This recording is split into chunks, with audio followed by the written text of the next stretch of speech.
Miss Bingham. Yes, ma'am. You hit Mr. Davis's house. This wall, retaining wall? Wall. Yes, ma'am. You hit his wall.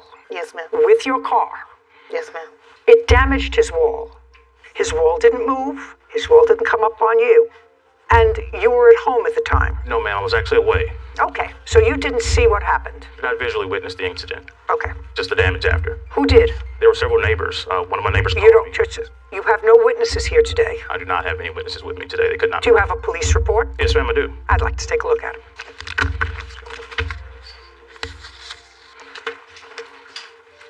Thank you. Accident happened on September 22nd. Whose car were you driving? It was my car. My dad bought it for me. When? Last year. Sometime. What kind of car is it? 2012 Nissan Altima. You have insurance on the car? I have insurance. Did you have insurance, and you're going to tell me with whom, because that you can check, on September 22nd of 2022? Yes, ma'am. You did? Yes, ma'am. With whom? Direct. Okay, let me see that you had insurance. Do you have proof that you had insurance on the car? Well, I have the policy. Were you current on payments for the policy? Yes, ma'am. Okay, so you had insurance. I'm just wondering why your insurance didn't cover this accident. No. What time did you hit his wall on the 22nd? It was around 4:30, 4:45-ish. In the afternoon? Yes, ma'am. Where were you going? I was on the way to pick up my uncle to go to my son's football game. Okay, so Miss Bingham, tell me what happened. I was getting off the interstate. I turned right. I was coming up to the light. As I was going to the light, I never seen the car. Go to the chart and explain it to me. Okay, so this is 28th. I got up the interstate. This is me driving straight to the light. As I was going straight, just how it happened, a car comes out from over here, Haley Park. It hits me. It caused me to go left, but I was in this lane. It was going to cause me to go left and hit the cars in these lanes. So I turned right, and I ended up in his yard to avoid a collision. Do you have photographs of the rear damage to your car? It's right here, but you can't see. I guess they cropped out most of it. I want to see the damage to the right If I may. driver's side. Yes. I have some photos that might be helpful. I'd like to see them. These are the car, and these are other things as well.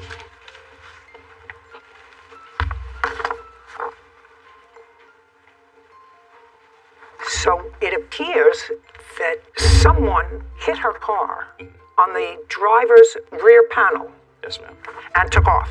Yes, ma'am. Do you own this home, sir? Yes, ma'am, I do. And there's no question that you swerved in and damaged his property. Yes, ma'am. Okay.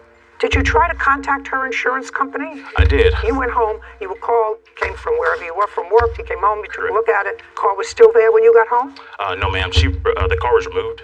My neighbor was able to put me on the phone with Makia and the police officer, so I was able to get that information. Immediately, when returning home, I reached out to submit the photos that I had taken myself and submit the police report after obtaining it.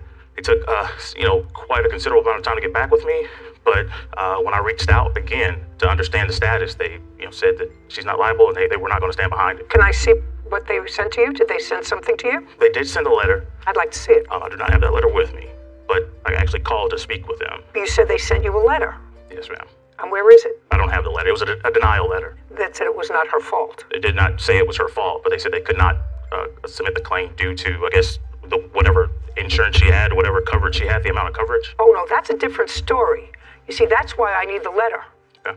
Either they said that they're denying the claim because it wasn't her fault, or they denied the claim because she had no insurance to cover it. The letter also indicated, of course, reaching out to the company to speak and discuss it further. So when I did reach out to the point of contact on the letter to understand why they weren't covering it, the amount of coverage that she had did not cover, I guess, property damage. And that was an argument between me and the company. And Well, how much did it cover? they did not specify. Oh, well, They that's... simply denied it and pushed it away and actually hung up on me. So there's no denying the car is there, right? Yes. No denying the accident. No, I do understand you. Do you have homeowner's insurance? I do have homeowners. Did you put it in through your homeowner's insurance? Consulted homeowners insurance, and they suggested that I work this out, me personally, instead of taking the hit on my homeowner's insurance as a victim of this accident. So I didn't see that necessary. Well, Mr. Davis, I sort of disagree with you, sir. And usually that's not the position I take. But if I am to believe Miss Bingham, and based upon the evidence that you presented to me, it clearly demonstrates that she was hit. Her vehicle was a victim of a hit and run. Her vehicle was hit, which caused this accident. There is no indication anywhere in the police reports that she was speeding, that she went through a light. Based on her own testimony, she swerved in my direction to avoid hitting other cars. Well, wouldn't that be smart? If her insurance didn't cover it, your homeowners will cover it. My homeowners covers that, and that's a penalty for me, and I'm a victim here. So is she. Crossed over. Just a second. So is she. She can't find the other driver. I mean, it would be different. That's her responsibility. No, sir. And later today, You would like the 2 kayaks back. Correct. And when did you begin storing them at the defendant's? I brought them over the next day after I bought them. Okay. She was in the same lane with the traffic. If I am to believe her, and your evidence showing that her car was hit in the rear on the driver's side, so I have no reason to doubt her. There was no issue of drugs or alcohol involved. You weren't issued a citation, I assume? No, ma'am. No. Then, if her insurance didn't cover it, your homeowners will cover it. Sure. And you should go through your homeowners. My homeowners covers that, and that's a penalty for me, and I'm a victim here. So is she. Crossed over. Just a second. So is she. I understand. If I am to believe her, and I believe her, so is she. I understand. So but what I think you have to do is go through your homeowners, not Miss Bingham. She can't find the other driver. I mean, it would be different. That's her responsibility. No, sir. She is a victim of a hit and run. She has no way, unless it comes out of her pocket, of compensating you. She has she has no way, unless it's out of her pocket, of compensating you. She has insurance. You have no evidence to give me today as to why her insurance made a decision that they weren't responsible. You don't have that with you today, and it could very well be, as her insurance company determined, that this accident, while tragic, was not her fault. She was, in fact, a victim of a hit and run. You were a byproduct of that. So, I'm telling you, go to your homeowners. Well, let me understand correctly here. What I'm telling you is, use your homeowners. That's what I would do. That's you. I mean, that's a lot of other people would have a different decision. A lot of other people would bring it to small claims court and try to dispute that, and that's what. Well, that's what you're doing, and I'm telling you that you should use your homeowner's insurance because that's what it's for. Typically, with car insurance, there's property coverage. You don't have, sir, I'm not accepting your hearsay. You have to prove your case to me. You see, that's your burden. You have to prove your case.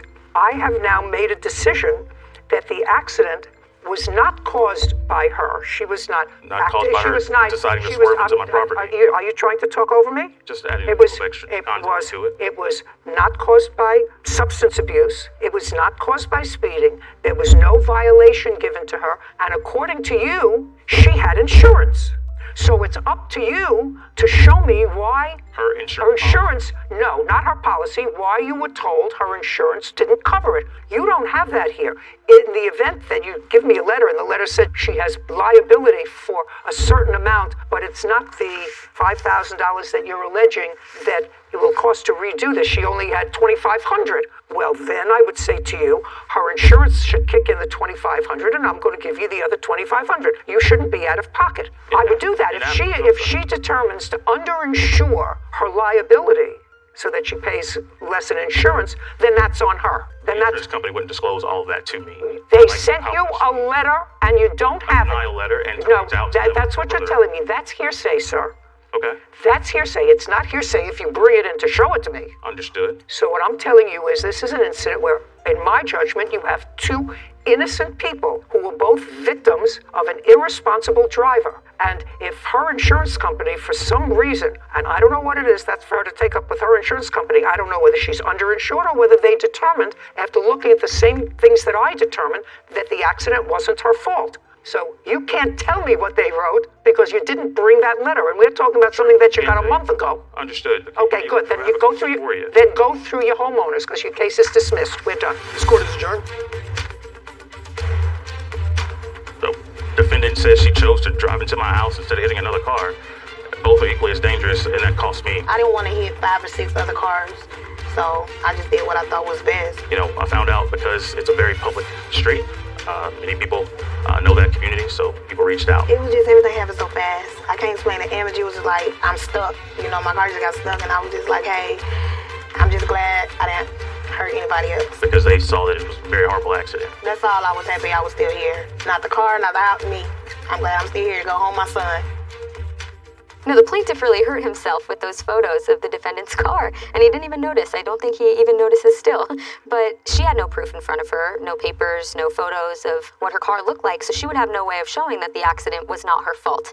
But he proved that the accident was not her fault based on the photos of the car and just the situation in which her car got hit. But that's the reason that people have insurance. So I agreed with your sentiment about use it. That's its entire purpose.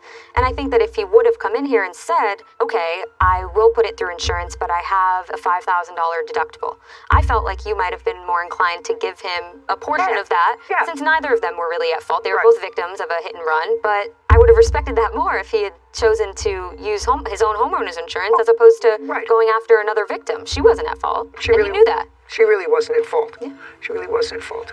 And as we discussed a moment ago, the suggestion that she should have gone into to the left where there was an oncoming traffic rather than veering to the right and hit something that was a stationary object. It was definitely the safer option. And in that and in the second moment, she was lucky that she made that decision. You never know. Someone else could have lost their life. Right.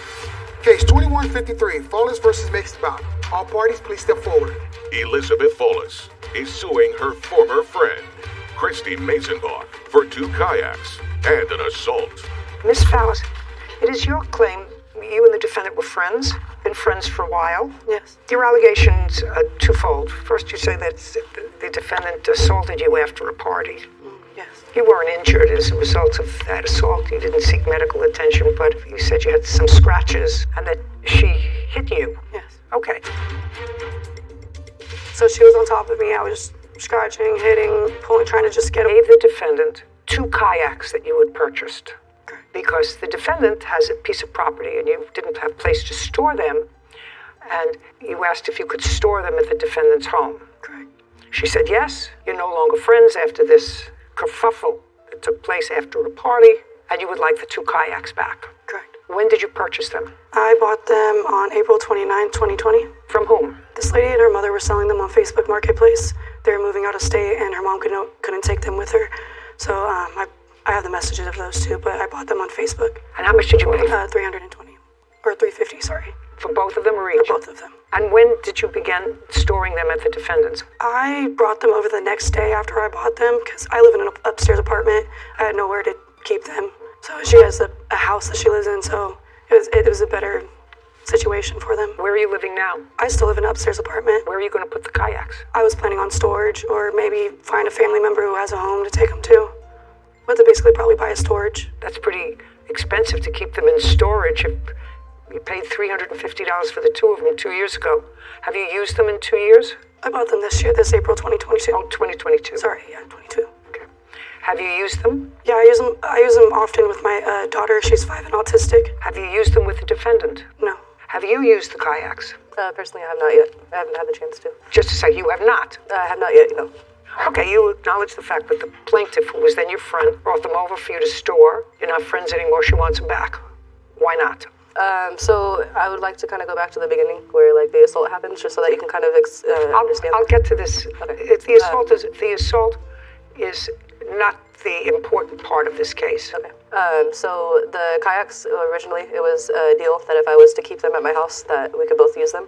When she wanted them back, I just didn't necessarily feel like that was fair because the original agreement was that they were kind of almost both ours. I just didn't have the opportunity to use them yet. Okay. All right, well, now you're not friends anymore. Now she wants them back. So she's going to pick up the kayaks within 5 days. If you don't pick them up within 5 days, you're out of luck. Do you understand? I understand. Okay, good. So within 5 days from today's date, we'll prepare an order. You can pick up the kayaks. Now, you want to proceed with the assault part of your case? Yes. Okay. Show me pictures of what the injuries were that you sustained. I don't have any photos. I had a different phone at the time, and... Just a second, so you don't have any photos. Do you have any medical reports? I don't. Okay. This alleged assault happened on what date? It was August 17th, 2022. Were you both out that night, or were you having a party in a house? So what happened was her girlfriend had cheated on her, and they broke up, and she invited me and a couple other friends to the home where we were there. My daughter was also there, where we were hanging out, we were talking, trying to have a good time because she was having such a bad time. And I ended up falling asleep at some point. I went to go sleep with my daughter in the room. Everybody had left maybe around 12 a.m. And She came into the room wanting to talk, wanting someone to be there with her. But I was asleep. I'm not a very happy person to be woken up to. So I told her no, like we'll talk in the morning. She wasn't okay with that. She started getting mad, so she started getting upset, and my daughter was next to me, so I was like, well then I'm gonna leave. And so I tried to walk out. She grabbed me, she threw me to the ground. She's stronger than me, so she was on top of me. I was just scratching, hitting, pulling, trying to just get away. My daughter was screaming and crying. She's autistic, so she doesn't really understand what was going on, but she was highly upset. She was screaming no. And I was eventually able to like get up and try to leave. She followed me to the garage. I just tried to push and try to just get away from her, but I don't think she really remembers everything, and it just happened so fast. But I was finally able to leave and get out the home with my daughter safely. Okay, good. Okay, bad behavior. Bad behavior. I agree. Bad behavior? Okay. I wish I had a photograph. Okay, within 5 days, pick up your kayaks. Are we done here? Can I explain my end or no? What? Can I explain my end or no? You did explain your end. You said you didn't think it was fair when she wanted her kayaks back because we were going to use them together. But now you're not going to use them together because you don't like each other anymore. So you're not going to use them together, so she's going to get them back. Alrighty. Great. Perfect. Thank you. This court is adjourned. There was a lot more to the story than happened, but unfortunately, I guess the best outcome would be just like go ahead and give her back her kayak. So It shouldn't have gone to this point. I should have got it back after the incident. For adults, it should have went way smoother. there was a lot more insult that happened, like on both ends. It wasn't necessarily the whole full truth. I think she's just going through a lot with whatever she's going on with her ex, and just I feel like it just got taken out on me. Because we were like sisters before, and things just kind of, go south, and unfortunately, we lost our friendship over that. So We've been friends since middle school, so I don't know what the future holds, but I hope maybe one day we can talk and we can work things out. only time will tell. I think probably the only thing that bothered me in that case was what the 5-year-old was doing out at midnight at a party where people, at a gathering where people were getting A breakup party. a breakup party. Easy case. Yeah. Easy. She paid for him. She gets She them gets back. them back. How old are you, Miss Billiou? I'm 31. You have 2 kids? I have 3 children. 3. How old are they? I have a 10-year-old daughter and 2 sons that are 4 and 5. What kind of work do you do? I stay at home with my children And how long have you been staying at home? since my first son was born. So for 5 years. Yep, my first son. And what had you done before? Housekeeping, and while I was pregnant with both my sons, I did do beet harvest. There came a time, sometime, I think, was it last year, that you needed a place to stay. Yes. 2021. Yep.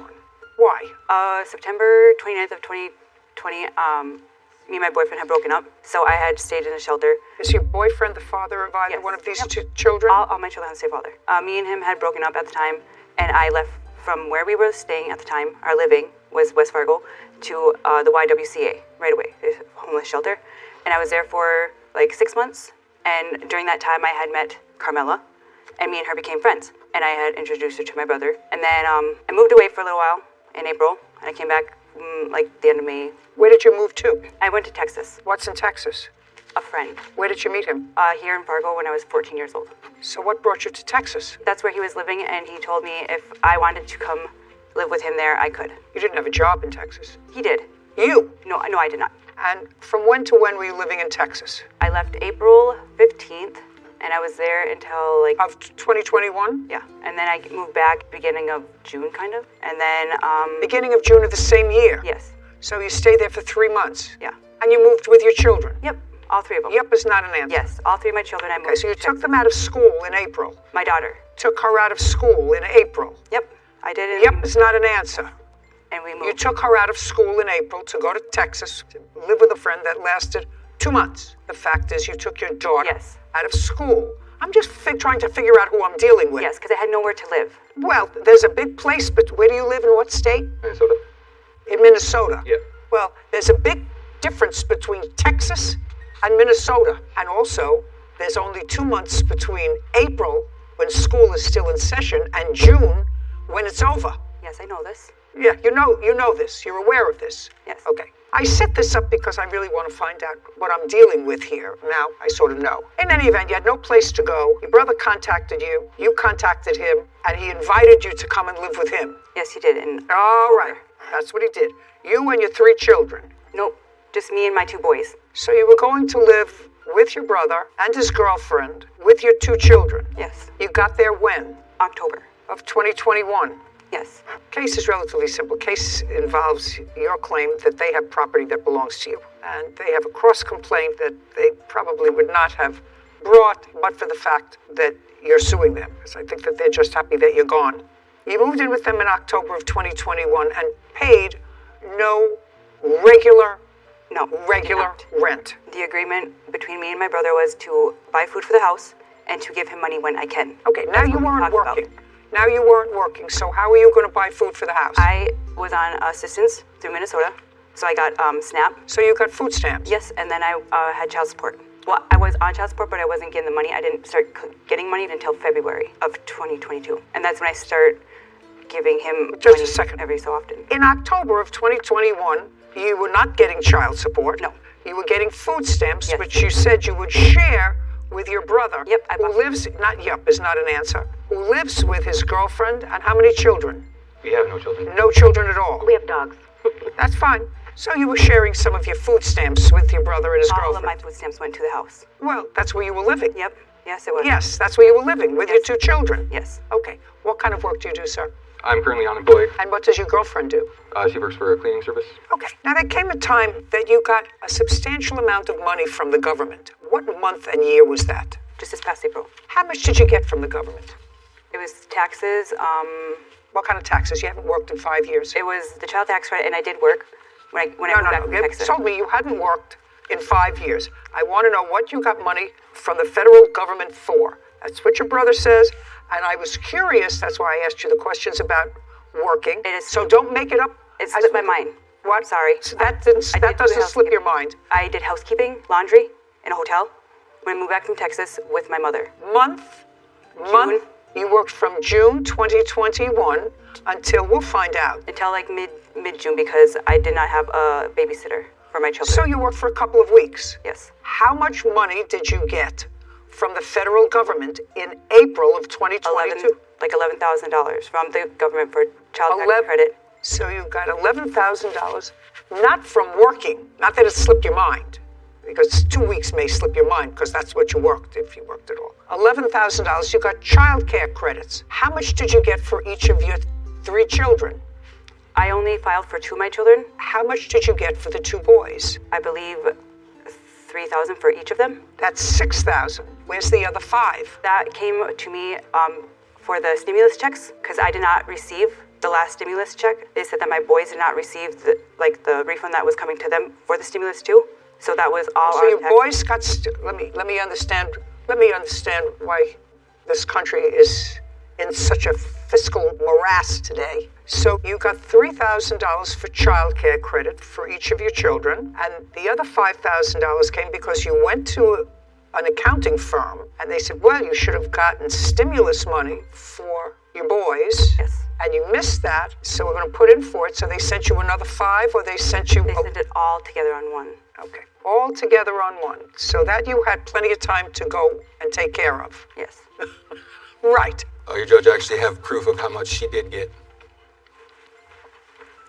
Now, when you got this $11,000, that $11,000 was supposed to help get you through COVID.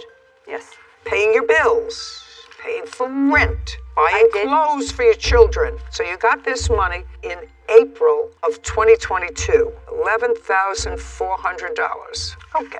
And then you went on vacation. In what month and year did you go on vacation? April of 2022. So the minute you got the money, according to you, I start looking for a vehicle. You bought a car? I started looking for a vehicle. So you started to look for a car. Now, you've been without a car for a while, but you started looking for a car. Yep. And also in April, you asked your friend, your brother's girlfriend, if she would watch your 2 children. Me and her had a discussion before April. You didn't go until after you got the money. Yes. You knew you were getting the money before April because you were going to apply for it. Yes. Yes. But when I got the thing where it said I was getting the money back, it didn't say that much. $11,400. So you decided to go on vacation. Where did you go? I went to Colorado. Where in Colorado? Up in the Denver area. How did you get there? I was with a friend and they drove. Male or female friend? Male. So you went with a male friend to Colorado for how long? I was there for a week. What does this friend do for a living? I'm not really sure. You don't know whether this friend works or not?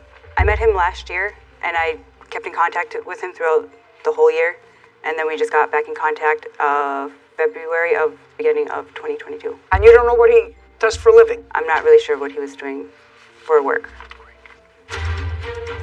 And to what I read, you made arrangements with your friend, your brother's girlfriend, to take care of your 2 children, and you agreed to pay her $400 for the week. Yes. And then you went away for the week in April. Did you come back after a week? Yes, I did. On what date did you return? The Saturday right before Easter. Date? April 19th, Your Honor. And then what happened? I came home and I talked... April 19th? Yep, I came home on April 19th, and I talked to my brother and Carmela. I stayed at the house for a little while because my boys were not there when I got home. What a little while? I stayed at the house for maybe 2 hours and got all my stuff into the house, and my boys were not there. So I believe I went to my sister's house and to my mother's house, and I did not know where my boys were. Just a second. If your 2 boys weren't in the house... I had asked them where they were. You asked them where you were and they told you it was a secret? No, I asked them where my children were, and they said that they had went with their father. So you knew where they were? When I got home, I knew where they were. I didn't know that they had left previous to me arriving. Yeah, when you got home from being away with a new friend in Denver, and you said, where are my boys? Duh, where are my boys? They're with their dad. So you went to your sister and mother's house, and then what happened? And then the next morning, we left to the cities, and the next morning? On Easter Sunday. On Easter Sunday, who's we? Me and the friend. What friend? My friend that I went to Denver with. So you went where? Minneapolis. How far a ride is that? 4-hour drive. You intend to stay over there? No. We were going to go visit some of his friends and then come back. But next thing I remember was waking up in the hospital. And I contacted my brother when I did. You have the hospital records? No, I do not. I contacted them. You have, just a second, you have an admission record? No. Do you have a bill from them? No, because I don't get billed. Of course you get bills. When you leave the hospital, they say either you owe us this amount of money. That's what you get when you're discharged from the hospital. You may not be able to get hospital records, but it would certainly be interesting, madam, for me to know what. The next thing I knew after you were going with your friend to the cities to see some of his friends, you don't know anything until after you wake up in the hospital. As soon as I woke up, I contacted my brother. What date? I'm not sure. I don't remember exact dates. I mean, you have 3 children. What do you mean you don't know what date? I don't know the exact dates, but I did contact him as soon as I was able to, because I did not have my own phone. Don't you see how irresponsible this whole story is for a person who has 3 children? Yes. How totally irresponsible it is. And what is sad about it is you appear to be an intelligent person who just seems to go from one place to another based upon, well, I used to know him in Texas. I used to know him in Colorado. I used to know him here. I leave my 2 boys with Camilla. And we don't have no children, so we're taking care of her children while she's out running around doing whatever. I didn't ask you anything. Okay. I can actually visualize the picture, and sadly, so can you. What date did she finally contact you after she disappeared again? So after Thursday after Easter Sunday. Thursday after Easter Sunday, so that's the 21st of April is the Thursday after Easter this year. It was actually Monday, the 25th. We got... That's when I came home. I don't care. I just want to know when you showed up again. I contacted my brother, and I let him know what had happened. And then he was asking about our father. Like I was supposed to go pick up our father. I don't care. Now let's get to the lawsuit. Now that I understand the characters that I'm dealing with, it is your claim that your brother and or his girlfriend took some of your property, didn't give you all your property that you should have had, because they finally said, we've had enough of you and your shenanigans. Goodbye. I did not start leaving the house until that April. I was in the house the whole time with my boys. I've asked them maybe to watch them overnight a couple times, but that's it. I don't care. They had enough of you. You didn't pay rent. They could say to you, goodbye. We tried to do our best. You took advantage of us. Goodbye.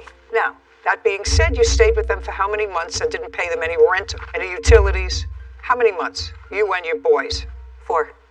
4 months. Because I started paying my brother in February. Paying him what? Money. I gave him money. No, I don't want to know. Gave him money. Rent. I know that at your age, maybe you think you're too young. Maybe you're too young. They either rent their house, they have a mortgage on their house, they have things that they have to pay. We did not agree upon a set amount for every month. We did not. Well, don't you think you should agree on a certain amount every month? You just came into $11,000. And it was actually way more than 4 months. You just came into $11,000. You've been living off somebody else's largesse. You just came into $11,000 that I gave you. Or they gave you. but you certainly didn't work for. So you say to at least the person who you're staying with, listen, I'm going to give you a couple of $100 a month just to cover my share of the expenses because you're 2 people and we're 3. I gave him $400 when I got my taxes. As soon as I got it, I gave him money. Did you pay Carmela for watching the children? Yes, I did. $400? Yes. Okay. Did she pay you? Yes. She says in her complaint that you sold a computer of hers. She says you felt that she owed you more money because you actually watched the children for a longer period of time than the week that she paid you for when she doesn't remember where she was. Did you sell her computer? I actually gave it away. No, I don't believe that. I did. And it's not Why her would you give computer. it away? That's just spiteful. Because it was family, and What do you mean it was family? it was family. I am not your family. I don't want you to speak. You have no right to give her things. It wasn't hers, and I have proof right here. Whose was it? Who knows? I guess her friends. That doesn't matter. It was in her possession. It was in our possession, It actually. was. She left it with us when she left. Left it at the house. No. That you may think is in your possession. Asked me to sell it for her. What? She even asked me to sell it for her. But it was not Just in your a second. possession, it was in my room. Madam, Yes. if she asked you to sell it for her, then you don't give it away. Well, If she says, sell my computer for me, then you sell it. Then you don't say, I can't sell it, so I'm just going to give it away. I gave it to one of the kids in the family that I thought could use it way more than her trying to use it to bail out her friend from jail. That's not... And she owed me a whole bunch Who more died money. and left you boss? Well, me in the house, because it was our house. Can I ask you a question? Yes. You met her in a shelter. Yes. How long have you lived in that house that you're currently living in? August of 2018, to be exact. Before that, the lease was in my name. What part of I don't want to hear you? So you moved into his house. Yes. Right, so it's not your house. Well. It's his house. And since you're not his wife, you're his girlfriend, for now, you have no right to sell or give away any of her property. Whether you think somebody deserves it more than she deserves it. That doesn't require an answer. I'm telling you what the rule is. Oh. Instructions, and you accepted those instructions. Please sell my computer for me, which is what you just said. Isn't that what she just said? It is what she just said. Yeah. Sell my computer for me, and you decided not to sell it, but just to give it to somebody else in the family who could better benefit from it. You got to pay for the computer. Period. She owed me money. Period. I have the evidence. Just a second. Okay. Just a second. That's a different story. Carmela, let me tell you something, sir. You look like a very nice guy. You look like a very nice guy. I would unload her as fast as I could. Oh.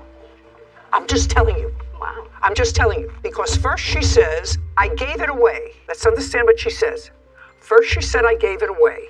Then she said, she told me to sell it, right? Yes. Then she said, I gave it to somebody who I thought could use it better than she was using it. Now, I'm going to ask you, Kevin, to go get the 2 pieces of paper that she wants me to review that she owed her money, and then I'm going to go back and explain to your lovely Carmela, listen to me, sir, I'm listening. who I would think twice about.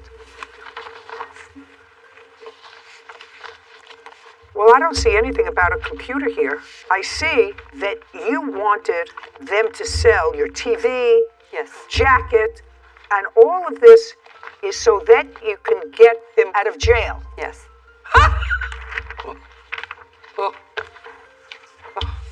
I didn't see anything about the computer. I see the TV, I see a jacket. Here, it's right here. Just a second. It's not in the ones you gave me, but I'm glad you gave that to me because I have some indication that she did in fact ask you to start selling stuff because this is the same person that you went to the cities with. Yes, and... Yes, when you forgot where you were and woke up in a hospital. Yes. Okay, found someone who wants that digital graphic computer. So can you put it in the living room or by my door? So you were going to sell your digital computer. Yes. Was it his computer? It was, but he had given it to me. So you wanted to sell it. Yes. And you say, I'm not giving it to you until you pay me what you owe me for childcare, because you felt as if she should pay you more money because you watched the children longer than a week. And there's a couple other reasons. And whatever, and a pair of shoes. I don't care anything about that. You have a bill for the computer? Yes, I do. I'd like to see it.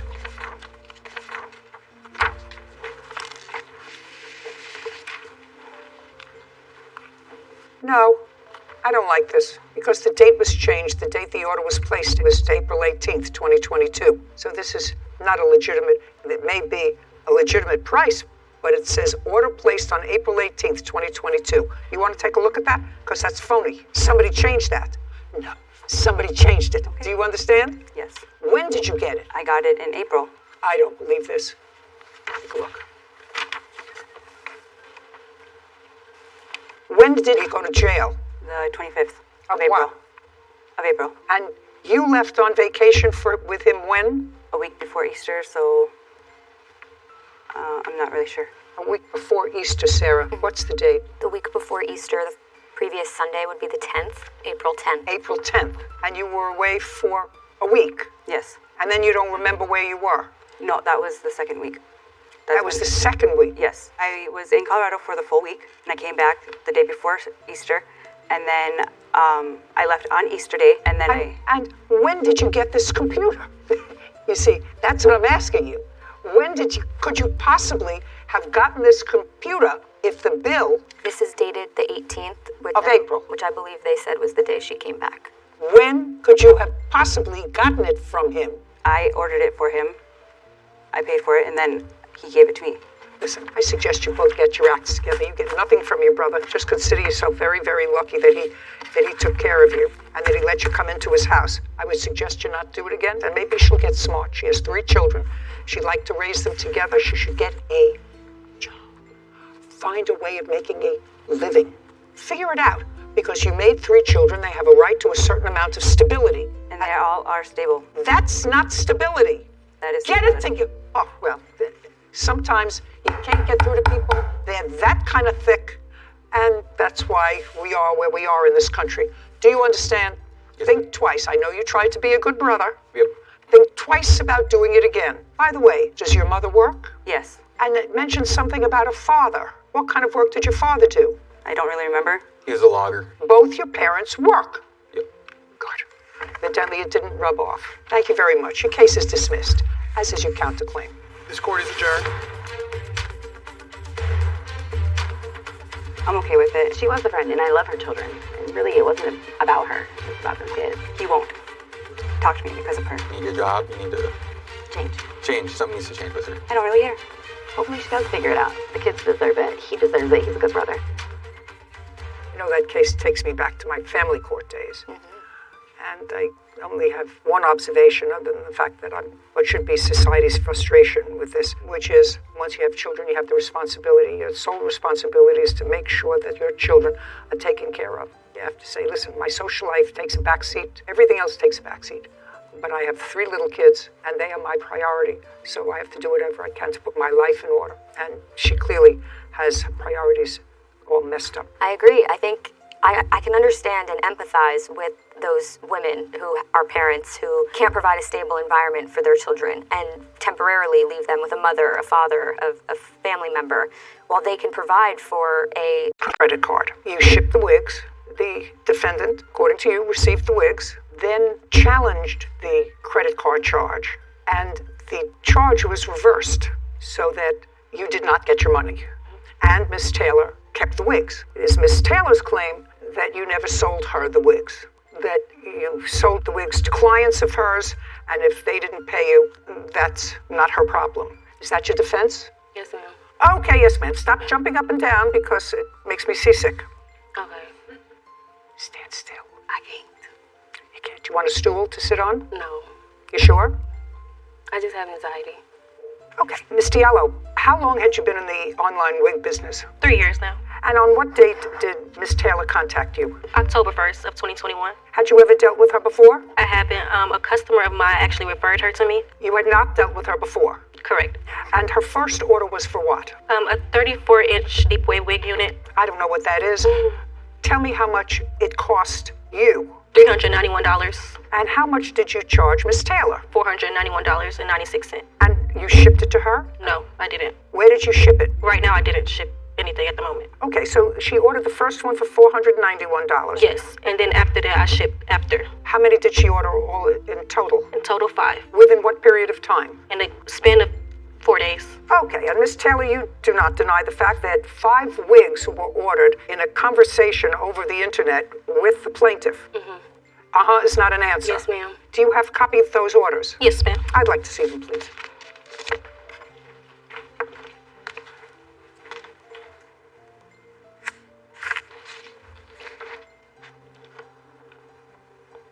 Who's Joyce? One of my clients. Your Honor, that's her.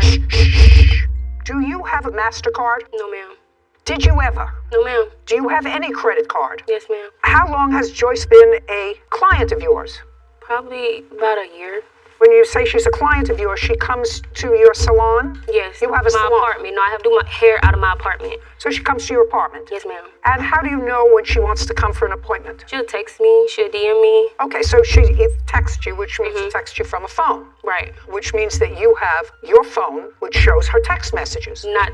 What do you mean, not? If she texts you for an appointment, then you know how to contact her. Yeah. And she knows how to contact you. I want to see that. I want to call her. I don't have that phone anymore. Get it. You have to understand where I'm going. Do you understand? Yes. Yes, you understand where I'm going. Who is that? My boyfriend. Your boyfriend. What does he have to do with this? Because he was at the house when her and someone else came to the door. I don't care. Okay. If I were coming to court today and I knew that there was going to be a certain amount of proof that involved some person who is named Joyce, and order confirmation email was sent to Joyce at your email address. Right. Right. And Joyce is somebody who was a client of yours for a year, not too long ago, who's no longer a client of yours. Not isn't an answer. Yes is an answer. Ma'am. But you can't give me her number to call because you lost your phone. Yes. And she blocked me after I start asking her about the dispute. Well, just a second. Well, that's two different things. You see, if she may have blocked your number, she won't block my number. That's not what you told me. You told me you don't have that phone anymore. I don't. Well, she blocked me. How do I know that? Her. I don't know. How do I know that? Did. Yeah, right. Okay. Dora Dynasty, is that your? Yes, that's my business. That's your business. Well, these wigs were sent to Dora Dynasty. Right. Right, I know, right. And who is? A client. And is still your client? No. No. Okay, you seem to be having a lot of trouble in your business. How? Yeah, I've been having this trouble ever since the wigs have got delivered, and she hit me about a dispute. Let me explain something to you. You purchased the wigs based upon her conversation. I got them to my house. Just pay careful attention to me. They were all delivered to you. Right. That means you bought them. If somebody stiffed you, that's not her problem. But according to her, and you acknowledge that she sent you 5 wigs, and the is not an answer. Do you understand? You following me? Okay. What was the total value of her purchase? $21.96. And can I see the reversal of that charge on your credit card? Yes, ma'am. Now, at some point, your credit card was charged. At some point, your credit card was charged. That's either a yes or a no. No. Whose credit card was charged? My client's. Which client? I'm not sure. Whichever wig she said was disputed. You said in your answer you kept all the wigs. No, I didn't. I didn't keep all the wigs. They got delivered to my house. 2 of them I installed, and the rest they picked up. The wigs got shipped directly to my salon. The wigs shipped to my apartment because I was going to do their hair. I told them about the vendor. Are you trying to tell me that despite the records that she has, that you were the contact person on all of this? Right. Nobody else? Right. Just you? Right. That you gave these wigs to somebody else? The 4 other people? They paid who? They paid her. They paid for the wigs and they got them shipped to my house. Were 4 different people charged for the wigs? Yes. 4 different people? Yes. She did 5 different transactions. Are you telling me that the 5 different transactions were all her? All her. That makes my life easy. So what you're saying to me, she charged it on 5 different cards. Yes. No idea. But she is all of those people. All of them. How? I'd like to see it. Please.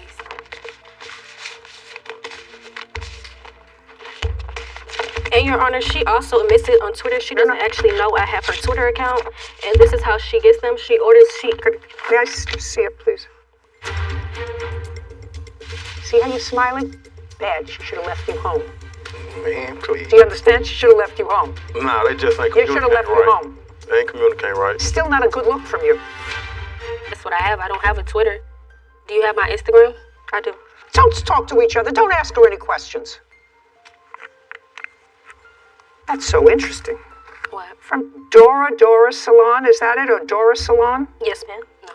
I have her LLC. Just a second. Yeah. Can I see that? Yes.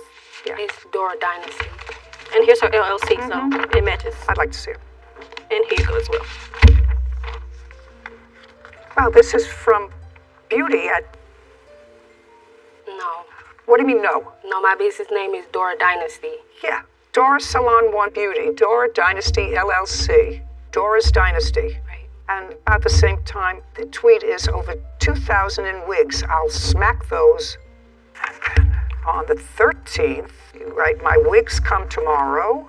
And then on October 11th, I'll be wrong if I dispute it once I get it. And then I don't know what are the... Because, what is, ma'am, just a sec. I'm reading something. Is not an answer. I didn't ask anything. What does that mean, Sarah? It's just an emoji. Like, so what? I don't care. Oh, I'll be wrong if I dispute it once I get it. So what?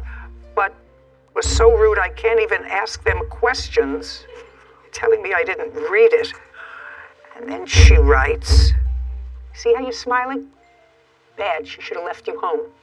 Man, please. Do you understand? She should have left you home. Nah, they just ain't You communicating should have left right. you home. They ain't communicating right. I paid all this money for these wigs and these slow rolling. Wow. I assume that those people with the clients that you were talking about was slow rolling. Would that be a fair statement? I mean, I'm not familiar with all of this. And then you show me in these tweets, or whatever they call them, a picture that was put up by Boo. Is that a name? Yes. Now, what is that? That's her client actually contacting me and telling me that she's charged her for the wigs and that she was never a stylist to begin with. How did I upcharge the fee when they paid for it themselves? Nobody hears you, madam. Okay, so you acknowledge you got them. Your statement is you no longer have them. She didn't make a deal with you. She made a deal with 4 other phantom clients, 2 of whom either you lost your phone, the dog ate your phone, you don't have the number anymore, you don't have the contact anymore, but we don't know how to get in touch with him. And then there was somebody that actually was wearing one of the wigs that she didn't get paid for, that she got from you. That's not true. Could I see the invoice and the chargeback, please? Yes. Still not a good look from you. Well, I'm glad. Yeah, not a good look. Funny because it's not true. Not a good look. You the boyfriend? Yeah. Stand up for a minute. Just have a couple of questions. Tell me your name. Braylon, right? What do you do for a living? I'm a barber. Do you live together? Yes. How long have you lived together? Going on a year. So you were living with her when these wigs were delivered? Yeah. Yes. Yes. Be an answer. Were you there when she opened the wigs? One wig she had to put together for a client. Then she opened, she told me what she was doing. I know her. I don't be in no business like that. So the answer is you were only there when one wig was delivered? I was on there when she opened one wig. When she opened one. And I took her to go pick up a wig from her. Did you drive her there? Yeah. Did you go in with her? No. She came outside. She walked across Just the a street and second. got it. Don't speak. Don't speak. She walked across the street and got it. From her, yeah. Downtown. Your Honor, she was actually driving. Because do you work out of the apartment as well? No. You work out of a shop? Yes. Are you ever there when your girlfriend is working on clients in your house, in the apartment? Yeah, I've been there. Often? Not really, I be gone. Working hours, I'm working. If she work at the house, I'm working at the shop. How many rooms are in the place where you and the defendant live? At the time, we was in a 2-bedroom apartment. And who was there, just the two of you? No, we had a roommate. So you had one bedroom for yourselves, you had a roommate, and then there was a common area, kitchen, living room, right? Yes. Where did she conduct her salon business? In what room? What it would be like, dining room area. In the dining room? Yeah. And is that where she kept her equipment? Yes. Is that where she kept her materials? Yes. How many wigs did you see in that dining room area at any one time during the time you were living there? Maybe one she was working on the door, 2, maybe 2 at the most. You paid rent in the apartment? Did I pay rent? Nah. Did she pay rent? Yes. How much? It was like, what, $1,200? Don't ask her anything. $1,200. I don't pay the rent, $1,200. I don't pay it, so I don't know. Why don't you pay anything towards rent? I don't have to pay the rent if I pay the bills, I pay car notes, I pay different stuff. We 50-50. Well, if it's 50-50, then you would also pay part of the rent. Not if it add up to both our car notes, rent, which really be a little bit more. Okay, so you pay the other bills, she pays the rent. I moved in with her. I ain't lived there the whole time. I told you it only be like a year. She was already staying there. I moved in. With what did you pay the car note? With a check? No, I pay with either a car or my money. Your girlfriend, does she have a car? Does she have a car? Yes, it's a yes or a no. Not right now. She did. Did she? Yes. What kind of car did she have? Chevrolet Sonic. And what happened to that car? It got whatever, repo. It was repossessed. They was scamming me. My insurance. Just a second. I didn't ask you anything. I'm asking your witness. Okay. You brought him. Right. I'm not the only person you suing If I moved up nobody in Bonneville, why wouldn't I? nobody is listening to you. Okay, well, can I leave? Don't look at her. Give me a month, give me a year. Was it recent in the last 3 months, 4 months? I can't give you the money. So it was repossessed because of non-payment of whatever the note was, because that's the only basis to repossess a car. Okay. Now, you say you're not living in that same apartment anymore. You were living in this 2-bedroom apartment with a roommate. Uh-huh, it's not an answer. Yeah. Yes is an answer.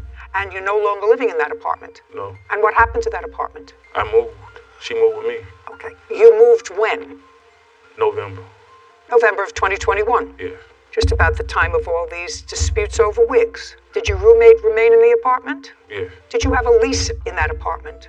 Yes. Was your lease over, or did you move out during the lease? It was over, and I renewed it for my roommate. Now, the lease was in your name. Mm-hmm. Uh-huh is not an answer. Yes is an answer, and you renewed the lease even though you moved out. Yes, ma'am. Where are you living now? In Conyers. What kind of a place? House. And I pay all the bills. And what does your girlfriend do? She works. What does she do? She does lashes. She does hair. She does nails. She's an entrepreneur. Does she have a website? Yes. Yes. What's the name of her website? You think? Yeah, I think. I don't be on. I don't shop well. Got it? Looking. Did you have a conversation with Miss Taylor about these 5 wigs? Did you have a conversation with her? Yes. Do you have a cell phone? Me? No. Did you ever have a cell phone? Yes. What happened to your cell phone? I broke it, so I went on another one. And you didn't get another one? It have to get sent to the house. I just broke it. Like, I just broke it. You just broke it? Yeah. So you have a cell phone. Tell me how you broke the cell phone. I got real angry and I threw it. You got angry with somebody? Yes. And tell me how your girlfriend lost her cell phone. Oh, she gave it to me. And when did she lose her cell phone? She gave me that phone. I bought her another phone. She gave me that phone. So she gave you... just a second. So she gave you the phone that she had been using? Yes. Which had Joyce information on it. That was the phone she gave you. I guess so. I don't know Joyce. I don't know Joyce either. Sit down. Miss Taylor, you want to be in business, you have to pay for what you ordered. It's absolutely, I'm not speaking to you, it's absolutely outrageous that she sent you these wigs, they were delivered to your house, and she not only doesn't have the wig, she doesn't have not only her profit, she doesn't have any money. And you've got a lot of clients that you can't identify, and phones that got lost, and information that you don't have. And information that you don't have. Clients that are no longer clients, that blocked you. I mean, people who block you after you work for them for a year, that means that you're either doing a lousy job. No, because the way she came at me, I actually chumped them off because I feel like you're messing up my business. So I chumped them off, and I guess she didn't want to reply, and she just blocked me. 2196, judgment for the plaintiff. Your Honor, I have other text messages. I was out of business for I have to tell you something. I can't discern whether you lost business or not because of this. I cannot discern that. I can give you back the money that you lost as a result of shipping her 5 wigs and not getting compensated for it. And I also have court fees, and I order a PI as well. But just a second. That I will hear. What were your court fees? I'm not the only person you suing. If nobody is listening to you. Okay, well, can I leave? No. Court fees. And I also have my incident report that day. Just a second. Would you please just give me the court fees? You said you had court fees and you hired an investigator. Yes, I did. And I'd like to see that invoice, because that you're entitled to. I have the text messages with my PI.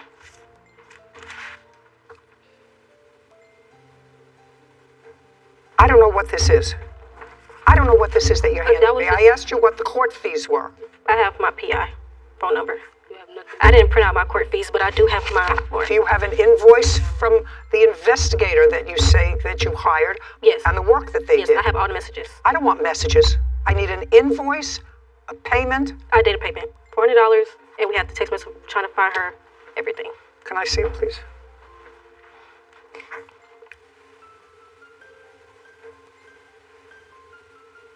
It was $250 for skip tracing and $150 for service. My sales went down. Just a second. Did this person serve her? Yes, they did. 2196, judgment for the plaintiff. That's it. This court is adjourned.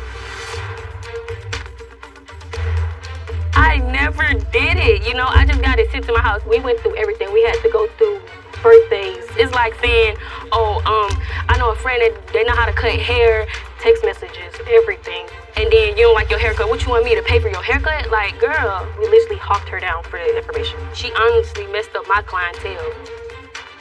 It would be easy to be forthcoming with me and say, these are the clients who I sold it to. I gave her the information. They were supposed to pay her, whatever, but she didn't. A lot of running around, A lot of circle running story. around, and there's no question that the plaintiff sold her those wigs. She made a markup. She made a 25% markup. That's okay. And I'm certain that she put in the wigs and made her own markup. Yep. You know, that's commerce. But this ability to reverse charges on a credit card and to have somebody, and it's usually just a person, we're not talking about a committee or a tribunal that determine whether or not the charge was legitimate, just to reverse it. And then where are you? You're left without your product. Very frustrating. It's a double-edged sword. It can be very useful. I've had to do that on a few different occasions. And the process is very hidden and sort of behind the curtain. And I fear for people like the plaintiff who run their own business. When had you first met up on September 11th?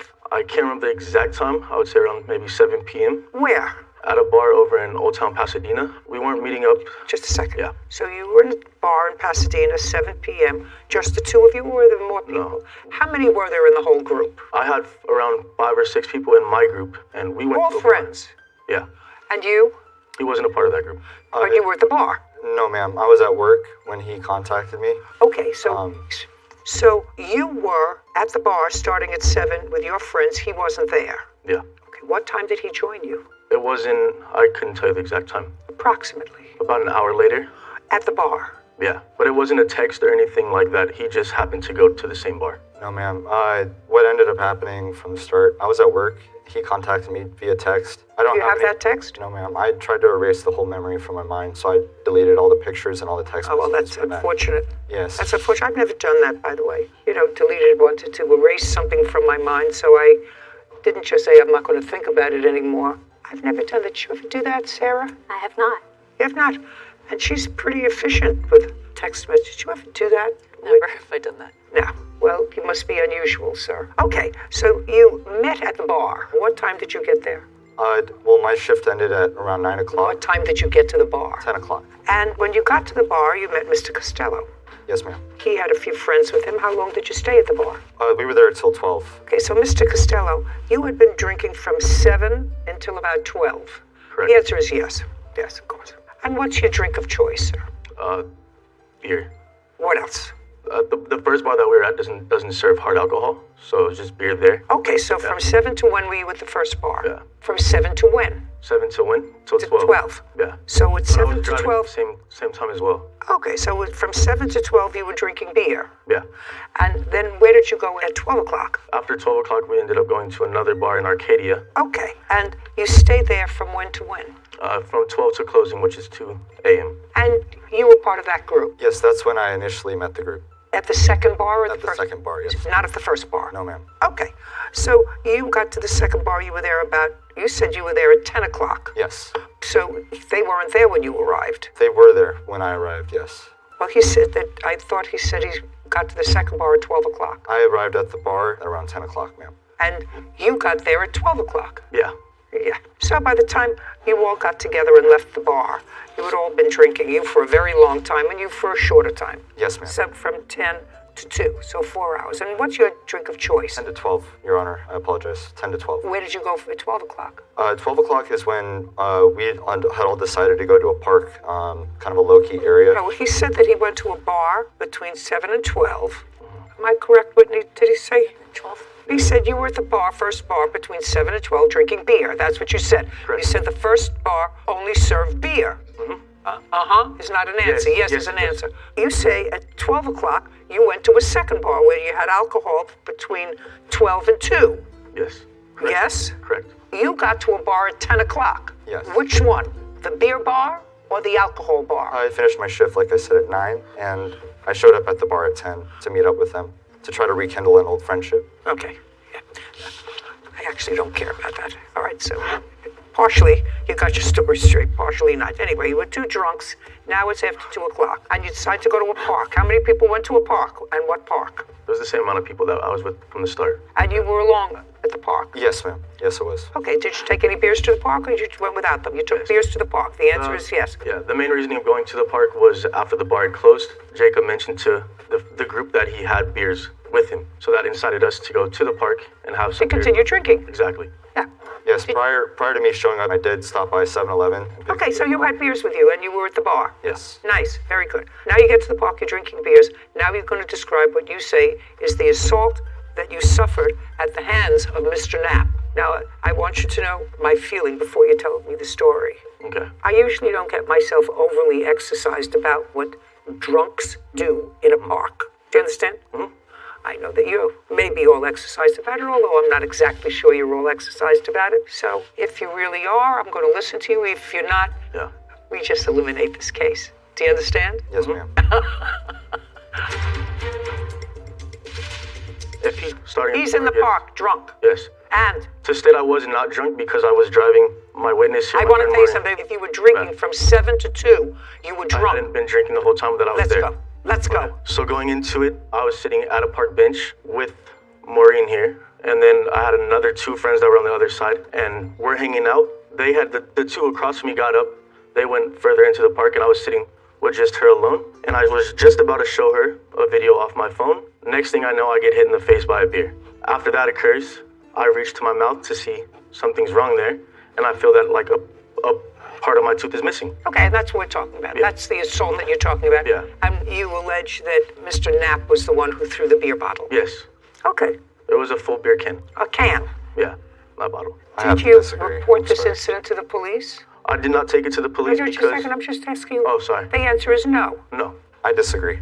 Disagree that he went to the police? With his story. Okay, I'll get there. Okay, so now you get hit in the face with a beer can. Step by step. You look down, you look at your tooth. Realize it's chipped. I say out loud, my tooth is chipped. She doesn't... Don't tell me not that she. Just you. Just me. I noticed it was chipped. And then after I announced that it was chipped, several of my friends, I guess, went towards him. And You didn't tell me anything about him. You didn't tell me. You just said you got hit in the face with a beer can. Yeah. That's all you said to me. And he was the only other person that was standing right there, besides her sitting next to me. So you didn't see him throw the beer can at you? There was no one else there. I'm just... Yeah. Oh, sorry. I didn't see him throw it at me, but there was never a case of... No, you didn't. Of anything. That's all. Yeah. You didn't see him throw it at you? No. Okay, go. From the park, Your Honor? Take it from the park. So now I got 2 drunks in the park, maybe 3. There was actually more than just 3 of us surrounding the table. Just a second. Me and Go slowly. Okay, sorry. Slower. I don't know table. I have no idea what you're talking about. So, as he was saying, we were sitting at a park bench. I had brought the beer. The beer was next to me. He had asked me to toss him a beer. And that's plainly what I did was I underhanded him lightly a beer to him. And in his defense, he's saying he wasn't drunk, but it definitely was apparent that he was. When you anybody who's been drinking from 7 to 2 in the morning is drunk. Yes, ma'am. So I lightly tossed him a beer, and unfortunately it was dark enough to where he had missed, and the beer had hit him in the face. Which after, immediately I started to apologize to him, stating that I didn't mean to, but it was apparent he was looking at me and did not catch the beer. So personally, I think everything he said to you right now was... That's your story. You tossed him a beer. Yeah. Because he asked you, he said, toss me a beer. Yes, Your Honor. And it was dark. Yes. And you were drunk. And he was drunk. I wasn't drunk, Your Honor. I had 4 beers within the time of the clock till this incident happened. You know, I'm not real comfortable with that, sir. Okay. Because according to you, you had been drinking for 4 hours. And not only were you drinking for 4 hours, but you brought extra alcohol to have in the park. By the way, which was a container. Where do you live? In what city? In Pasadena, Your Honor. In California.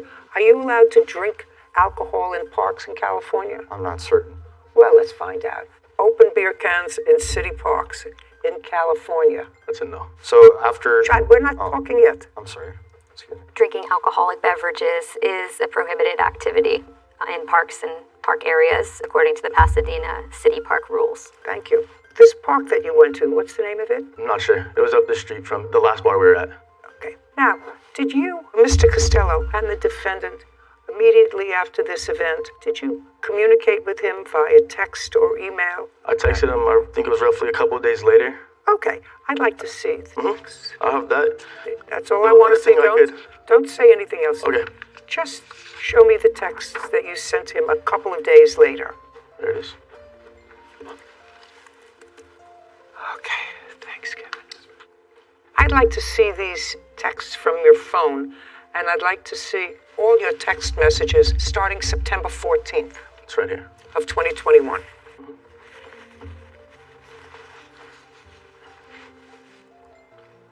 Now, sir, you have to understand. What you said to me here, what you gave me, is 2 texts a year apart.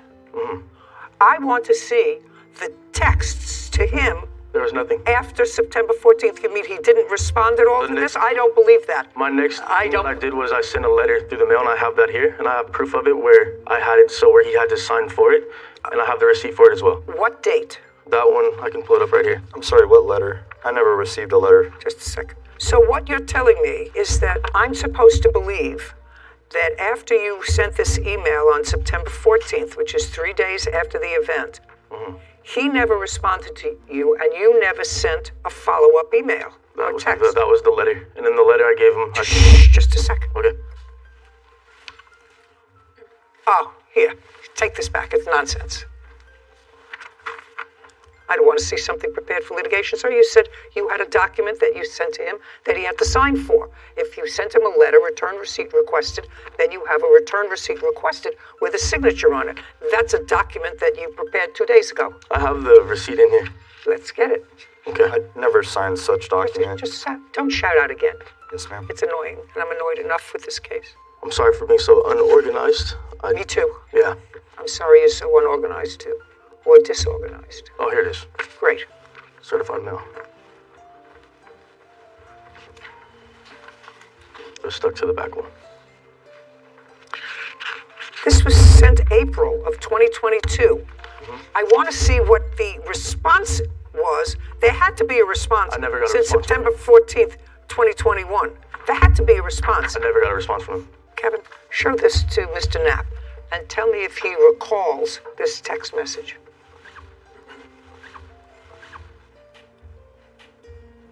Your Honor, no, I do not remember getting this text. Why would you respond a year later? I know from the past, dealing with Mr. Knapp here, he tends to always, being friends, whenever get into an altercation or argument, he unfollows me, blocks me on everything. Okay. So there's a possibility by that text message. I don't deal in possibilities, sir. I sent the text message, and I have proof of there. It was delivered, and I never got a response from him. I'm just asking. Yeah. Sir, this incident happened September 11th. You have to understand, I think that if that's what happened. I tend to believe that the defendant did not just willy-nilly take a can and fling it at your face. I want you to know that I don't believe that. He was stupid enough to throw the beer can in his direction. You're too drunk that you were sitting with this lady who, according to you, you were supposed to drive home. That's what you said 5 minutes ago. So you were supposed to drive home, which means she was trashed, because that's what you said. You said, I wasn't sure. The arrangements from the very beginning of the night. Okay. Do you understand? So we had a whole bunch of trashed people, and I am more likely to believe the defendant when he says you said to him, toss me a beer, and it accidentally hit you in the face. My questioning is that the... I don't answer questions. Okay, well, where the beer was placed on the table, I don't understand why I would have to ask him to toss me a beer when I can simply reach over and grab one myself. I don't know either. But it sounds more likely to me than not that it was his beer, he brought it there, and you said to him, toss me a beer, and you failed to catch it. Now, that doesn't mean that the defendant isn't at least partially responsible for the stupidity of that night. But you have some responsibility, too, because I really don't believe that he left the bar. He was angry and frustrated over something that you had no idea what he was angry and frustrated over because you were all sitting together, and he just, out of the blue, took a beer and threw it at your face. I don't believe that.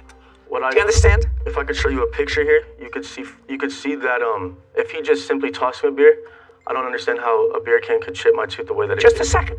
It can. It can. Okay. I can eat a biscotti and it can chip my tooth. Biscotti, that's a cookie, a very hard cookie. And have. I mean, I could chip my tooth on my grandmother's steak, it was so hard. But certainly from a beer can. So I don't believe that you're blameless. What was your dental bill, sir? All the statements here. While he's looking for that, you understand that if you were sitting there and instead of a bunch of beer cans and the plaintiff said to you, you know, that gun that's in your pocket, toss it over to me, I want to take a look at it. And you did. You took a gun out of your pocket and you tossed it over to him, and as you were tossing it over, it accidentally fired. Would it be his fault if he got shot? No. No. Whose fault would it be? Mine. Right. Because you weren't supposed to do that. Because it was potentially dangerous. Of course. Well, same thing with a knife or an explosive device. Right. Or something very hot, like toss me a cup of coffee in a container and splatter. So you don't do what anybody asks you to do if it's not a smart thing to do, Right. unless you're drunk. Unless you're drunk. Your Honor, Then, if I may. yeah. Coming from a baseball background, such as me and Gio did, I don't care about your baseball expect- no. background. There's no question, sir, that you acknowledge you threw it at him. And I'm telling you Right. that if your excuse is that he asked me to do it, so I followed the fool's directions, I'm telling you, he's going to pay part of his dental bill because I think it was partially his responsibility. But if you acknowledge that you were stupid enough to throw the beer can in his direction, you have to be partially liable. You're two drunks, that's what happens. So don't get so drunk and go to a park. How old are you? 27. 27 is old, and you? 28, Your Honor. 28. You know, old enough not to be so stupid. You know, you can figure 17, 18-year-olds are so stupid. At age 28, you should be doing something constructive. I assume you work? Yes. What kind of work do you do? I'm a chef. And you? I'm a lumberman, Your Honor. Okay, so you're both gainfully employed, letting off a little steam. That's fine. But if there's a problem that develops because anybody is not operating on all cylinders because of alcohol, you have to take responsibility. What was the dental bill? My dental bill came out to $2,342. Can I see that, please, Kevin? This here, I'll give you both.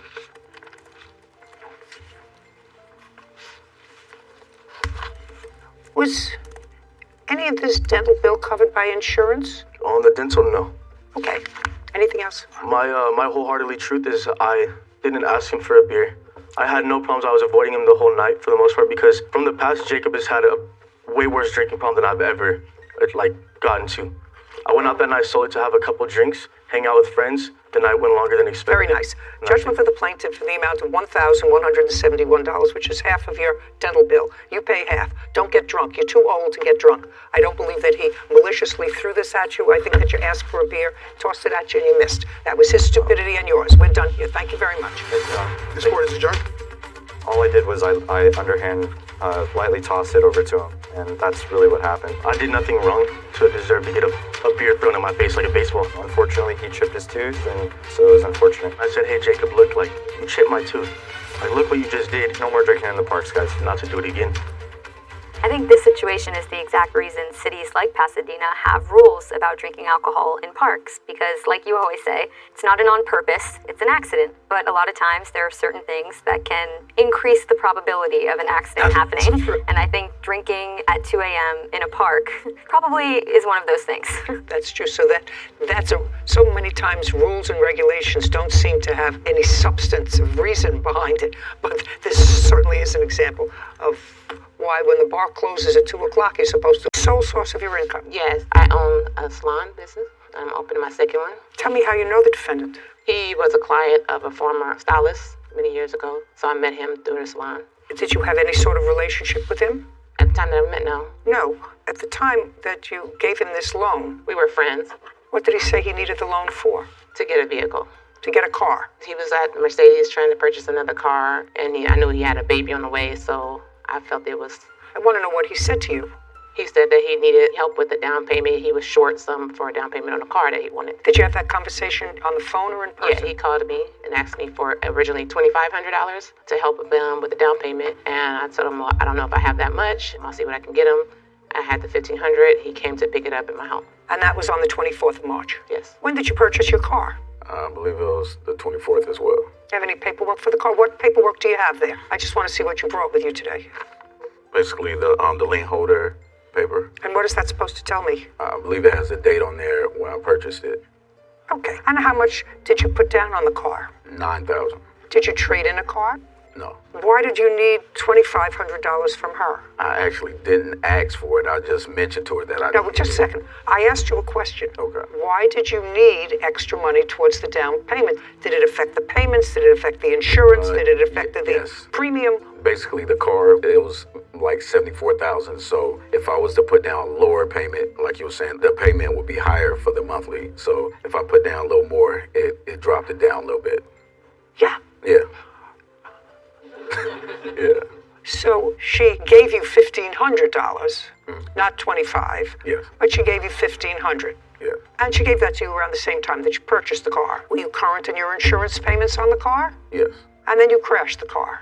Yes. And the insurance company paid the lien holder on the car. Yes. Made the payout. Yes. So you didn't get any money from No, the insurance. no. So now you have no car, right? I don't know if you have a car I now. have a car, yes. Well, you got another car. Yes. What kind of car did you buy? Tesla. A Tesla. And how much did you pay for the Tesla? I put down like 8,000. Where'd you get the 8,000 from? I have a place where I hold traveling nurses. Did you take the money out of a bank, or did you have it in cash? I had it in cash. The 8,000. Yeah. How much money do you make from this business that you have? It varies depending on how many nurses I have staying there. So you own the property, or do you manage the property? I manage the property. So it's basically housing nurses or people that travel for business. And how long have you had that business? I've been doing that for maybe a couple years now. That's how you support yourself? That, and I do training as well, fitness training. Okay, so now you paid back $300 of the 15, right? I gave her $300. Right, and when did you give her the $300? I'm not quite sure the date, but Give me a month. I'm not quite sure. When did he give you the $300? May 17th. Okay. Tell me why you gave her back the $300. I gave it back to her because she basically...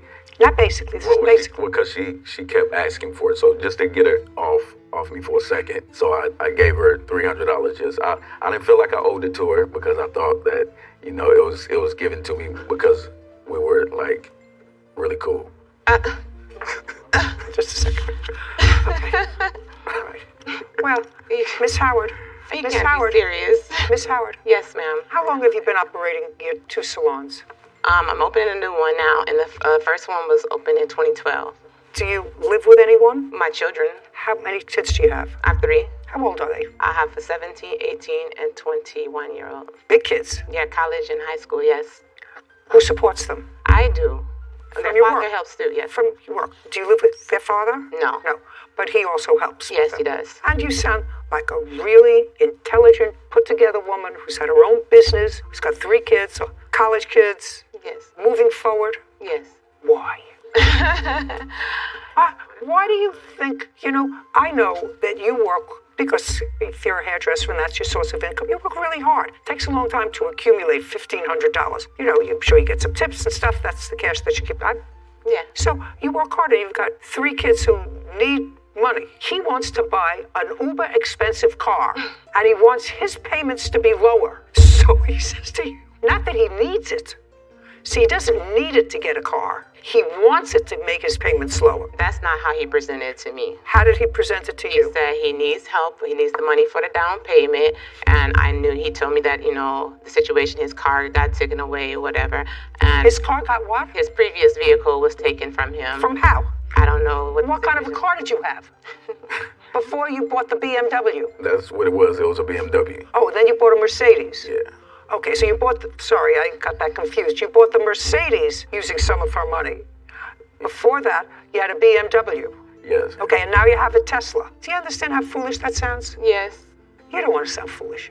Well, like I said, he's had a baby on the way any day now, and my compassion for the situation, I was like, okay, I'll give you that. And I know he's had a source of income. It's not like I've ever known him not to have an income. So I felt like, okay, he'll do right by me. Of course, he didn't. We see. Do you know how many people stand in exactly that spot and say, I trusted him. He gave me this story, he gave me that story. Yes. And what I'm telling you is, most of the people standing there, for some reason that has always baffled me, are women. Any guy who takes money from you to lower his car payment and buys a car for $75,000, the only people that do that sort of thing are untrustworthy. Then you change the contract and you say, not acceptable. You're behind $500 and a late payment will only be acceptable with a current payment. Is there anything about that in your contract? Always baffled me are women. Yeah. Very rarely do I have guys standing there and say, she asked me for this, and so I knew she had a baby on the way, and I felt sorry for it, so I gave them money. Right. Most of the time, they say goodbye, which is what you should have said. And absolutely.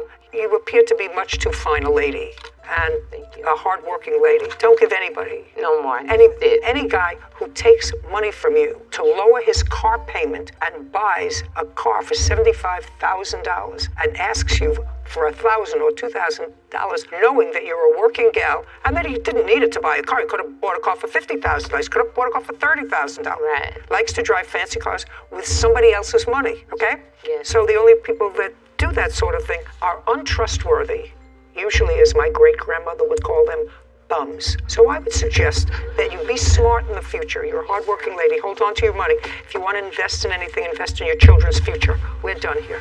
Judge, plain. This court is adjourned. Mr. Brooks took my money with no intentions of paying back. I thought it was, she gave it to me. Oh, car crashed. My tires got slashed. I thought it was a gift because she really likes me. Don't let men borrow money. Lovely woman, hardworking woman. She's going to have a chain, as Dolly Parton would say, have a chain. Going to have a second salon. On the other side, you have somebody with zero judgment. He's well versed in other people's money. Why, a perfectly sensible, bright woman would take money that she worked really hard for and give it to somebody that she hardly knows. Women have to be smarter. Women have to be smarter. Worry about themselves. Case 2113, Pickett versus Glick. All parties, please step forward. William Pickett is suing his former friend, Clinton Gick, for unpaid car payments and vehicle damage.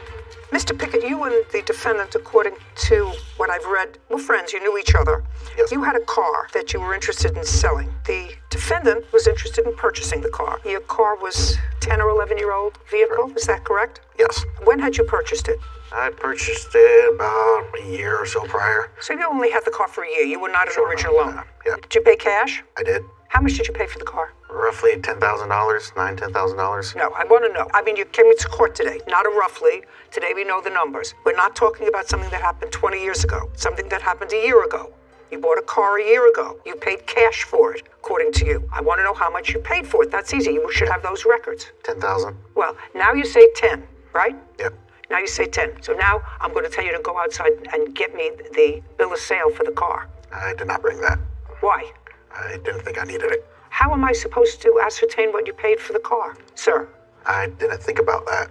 Should have thought about it. I thought about it right off the bat. You had the car for 1 year. And when did you sell it to the defendant? 3/18 of 22. For how much? $10,000. Well, then you're a genius businessman, because unless this 10, 11-year-old car, Mr. Pickett, had something really unusual about it, most cars depreciate the moment you drive them out of a lot. You bought this car from a company, which means you paid more for it than if you purchased it through a private person. You understand that? Yes. Of course. So there was clearly a markup. Sarah, take a look at a 2012 Dodge Charger with 148,000 miles. I got it. Between 7,500 and 10,000 for a private party sale. Okay, so as I thought, the value of the car went down from when you bought it, but you sold it to him for $10,000 because he was making payments. I assume because he was making payments. Did you have a written contract? I did. I'd like to take a look at it. Mr. Glick, how did you know each other, sir? We worked together. We'd known each other for about a year, I think, at the time the car was sold. Okay, so the first thing was he traded in something of value, which was he gave you a car. Correct. What kind of car did he give you? A Honda minivan. Did you have the title to that? Yes, I did. Did he turn over the title to you? He did. What did you do with the Honda minivan? I sold it. To whom? Someone off of Facebook Marketplace. Okay, when did you sell it? A few weeks afterwards. How much did you sell it for? How much did you say you sold it for? $1,000.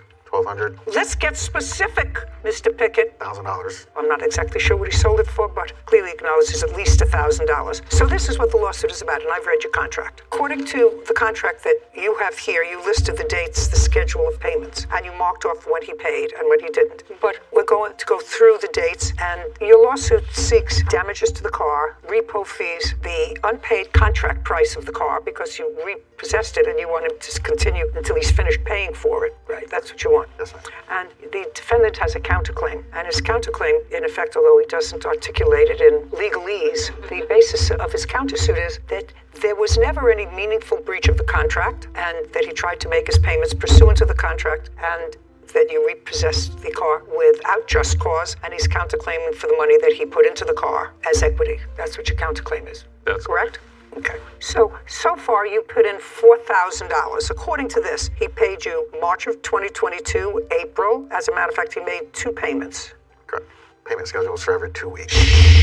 6/17, he made a partial payment, but made that up on 7/1, so he was up to date. Then you say on the 15th of July, he missed a payment. Did you miss a payment the 15th of July? Yes, I did, Your Honor. Tell me why. At that point, the plaintiff had already threatened to repossess the car several times before I'd ever missed a payment on the car. Because you made a partial payment once in June. Yeah, and also... But then made it up again within 2 weeks. Yes, exactly. Okay, so you had already said to him, you missed payments, I'm going to repossess the car. I informed, I didn't threaten to repossess it. No. Yeah, yes.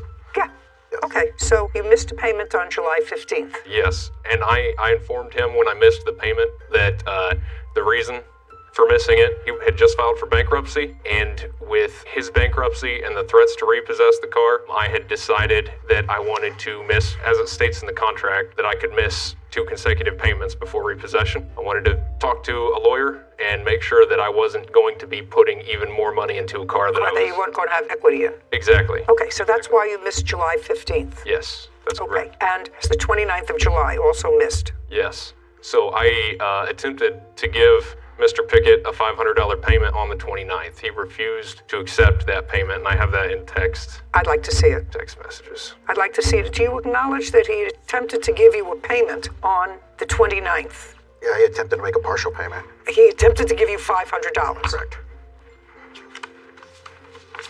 And tell me why you didn't accept the $500. He missed the payment on the 15th. I informed him on the 16th that I would not accept a late payment unless it's in conjunction with the current payment. You can't change the contract, sir. You can't change a written contract.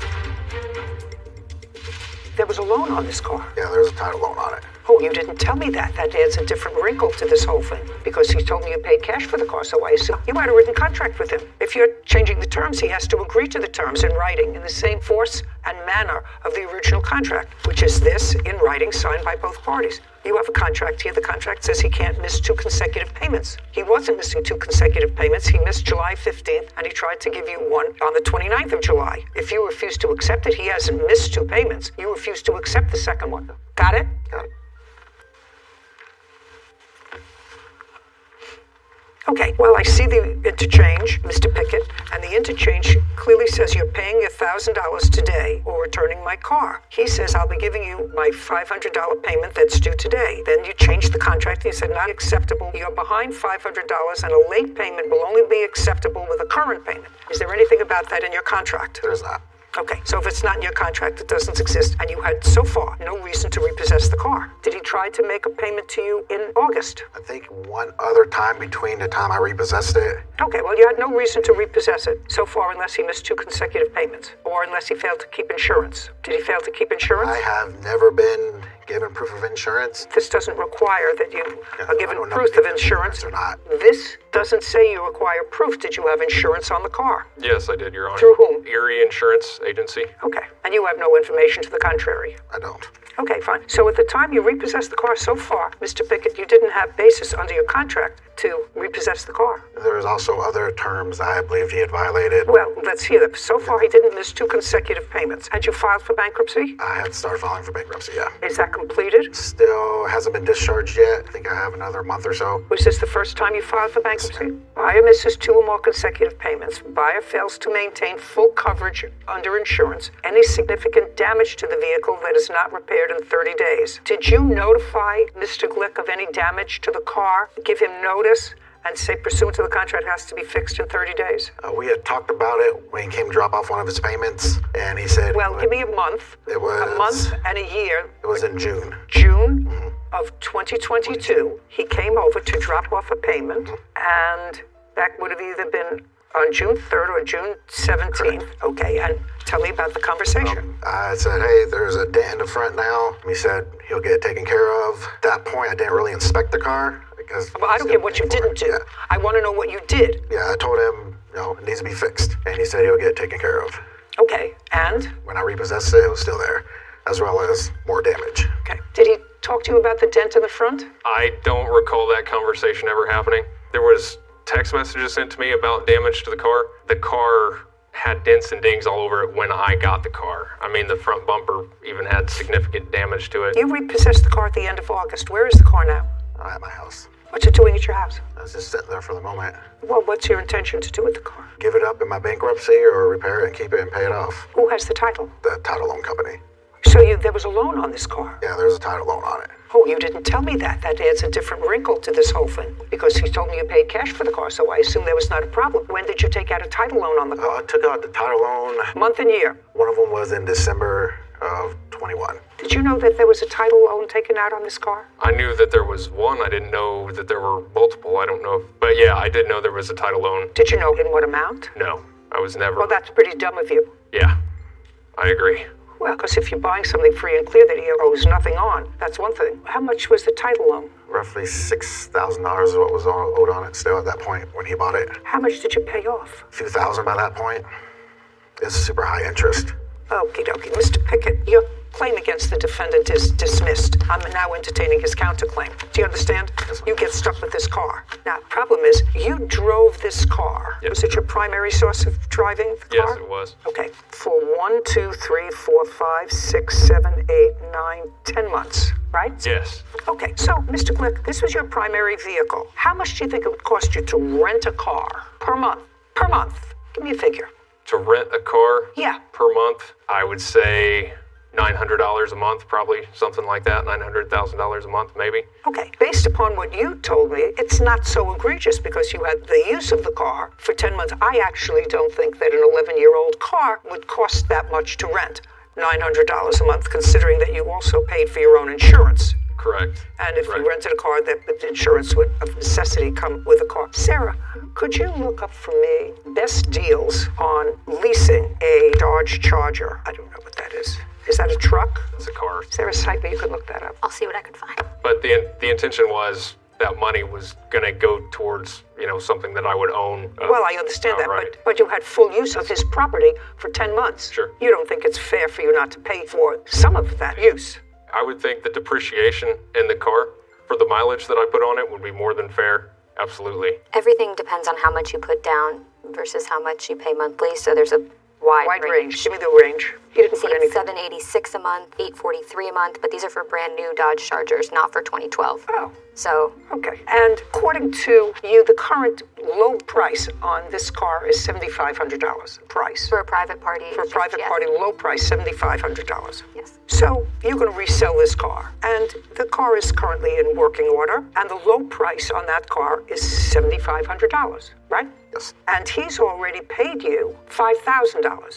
Yes. In order to break even, if you sold that car, all you need is $2,500. Correct. So I think that it's more than fair to give you credit for the $2,500 from what you paid. Okay. You paid $5,000. Half of that seems to be a more than reasonable figure to have full use of his property, and he repossessed the car. I don't think he had any basis to repossess the car, which is why he dismissed his case. And you certainly don't want to get involved with bankruptcies and payments, so you don't want this car back, because getting this car back will be more trouble for you than anything else. Exactly. I absolutely understand that, because then you're dealing with his creditors and whatever. I'm not trusting that whole situation. In any event, I don't think that you paying $2,500 towards the rental of the car over a 10-month period is unreasonable, and then he's whole. Then, if he wants to spend money to have the car spruced up before he sells it, well, maybe he can get $8,500 for it, and then he's whole. So now everybody's happy. Judgment on the counterclaim for $2,500. We're finished. Thank you very much. Thank you, Your Honor. This court is adjourned.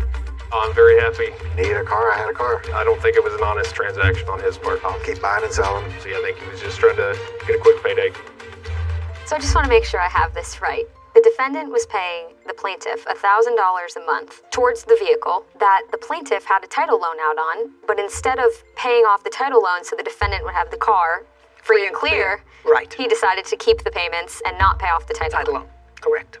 Which means that even after he completed the payments, which he was halfway finished with, he could not have gotten clear title. Yeah. Because the title is with the loan company. And he's filed for bankruptcy, so you can't come against him. Slick.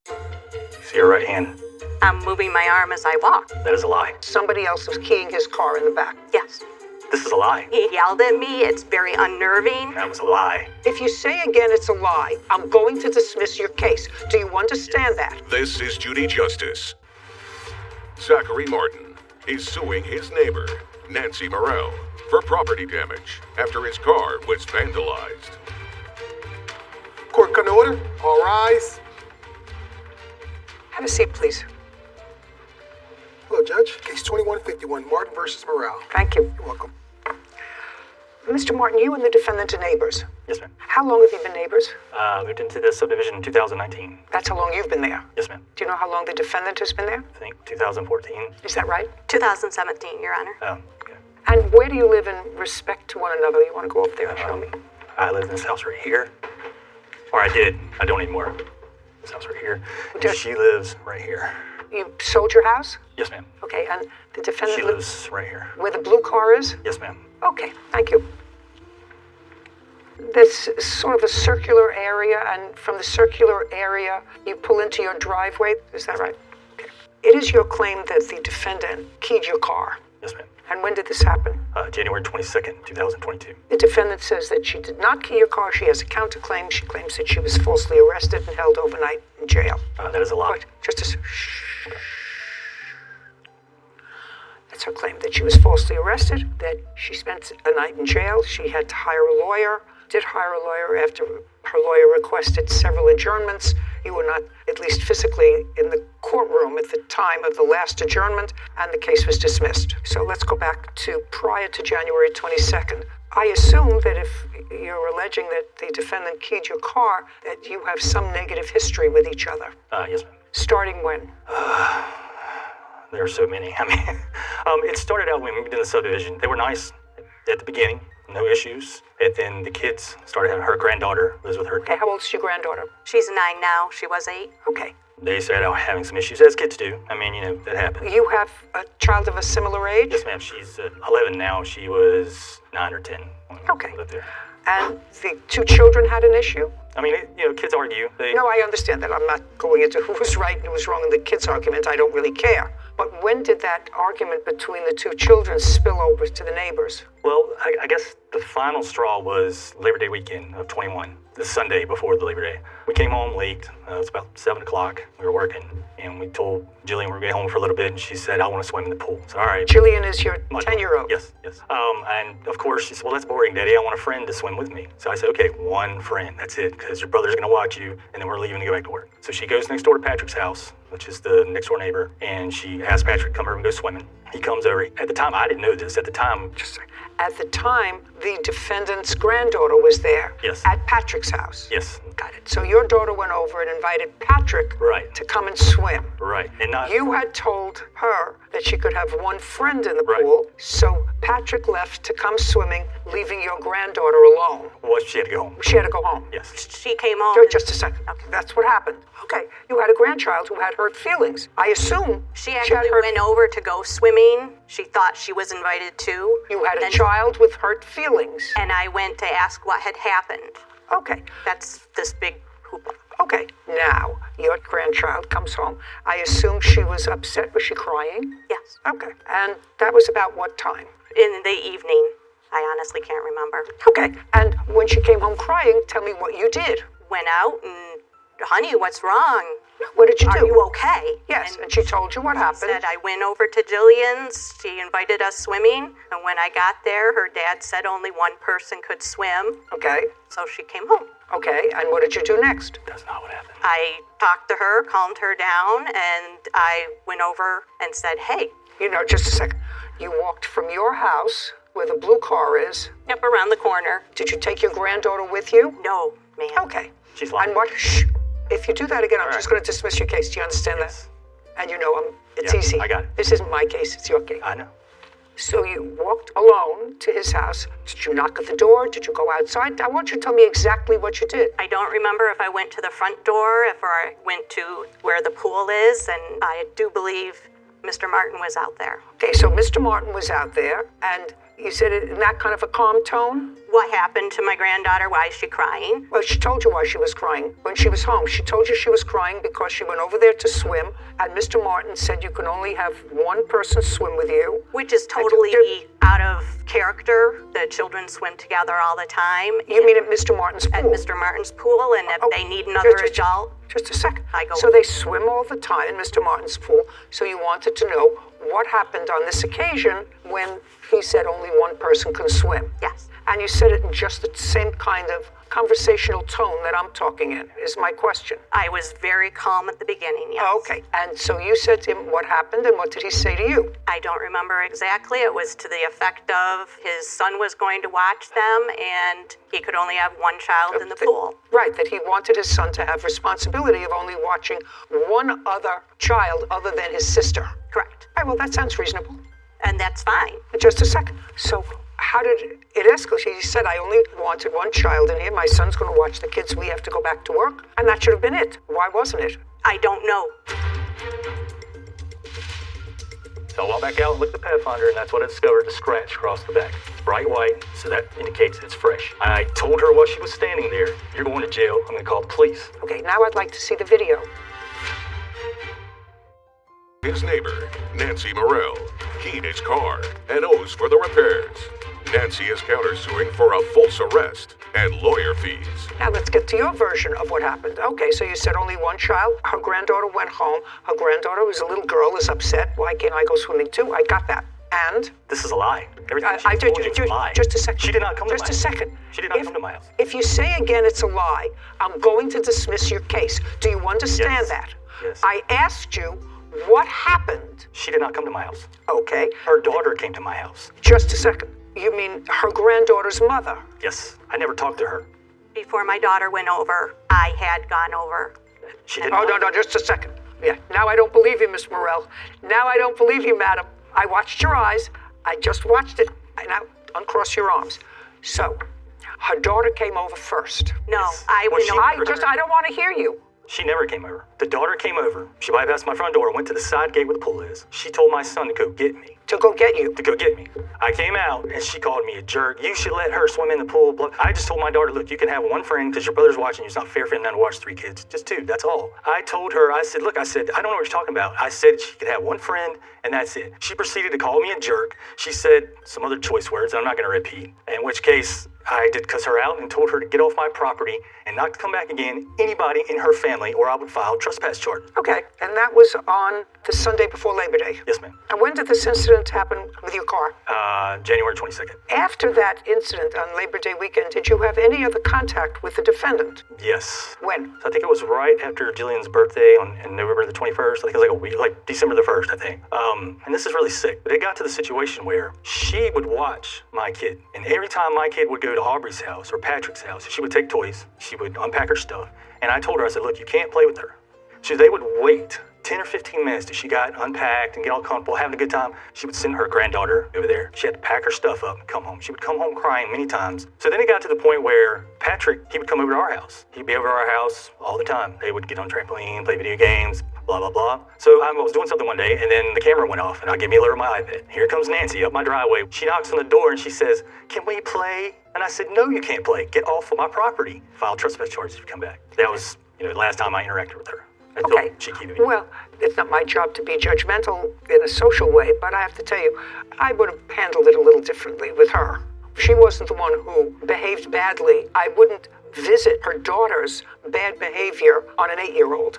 There are kids who live right around the corner from each other, and it seems to me that the bad behavior of a parent or a grandparent shouldn't impact on a child. The granddaughter is a nice little girl. Well, if you say so. Is she? Well, she spread rumors about my daughter and said that, she told Aubrey that my daughter stole some of her toys and that was a lie. All right, well, it sort of started to get nasty. Let's get back to the keying of the car. So that happened in January. So tell me about the January incident. Okay, so she got up January 22nd. It's a Saturday. She decided to walk her dog. She's walked her dog. Go over there. Show me what you saw. Okay. So she decided to walk her dog, so she walks up the sidewalk. Well, you didn't see that. No, not right here. No, you didn't see that. When she gets about right here, which is Patrick's house, the mailbox is right here, you can see in the video. That's when the cameras detect motion. That's when I get the alert. So I see her walking the dog, and she's walked her dog past my house many times, but never gotten that close to my vehicle. So immediately I thought something. Where was your car? My car is parked right here. In the driveway? Yes, ma'am. So she walks the dogs, and she is right beside the view. I mean, you can see in the video, you can see her right hand go up. So I immediately run out of the house. I have a truck parked right here. I looked at my truck. I thought maybe she did something to the truck. I looked at it, didn't see anything. I went back inside and I said, well, wait a minute, let me go back outside and look at the Pathfinder. So I walked back out and looked at the Pathfinder, and that's what I discovered, the scratch across the back. It's bright white, so that indicates it's fresh. I told her while she was standing there, you're going to jail. I'm going to call the police. Okay, step back. When you said to her, you're going to jail, I'm going to call the police, did she respond? I don't think so now. Okay, now I'd like to see the video. Okay. You can see as her hand goes up right there.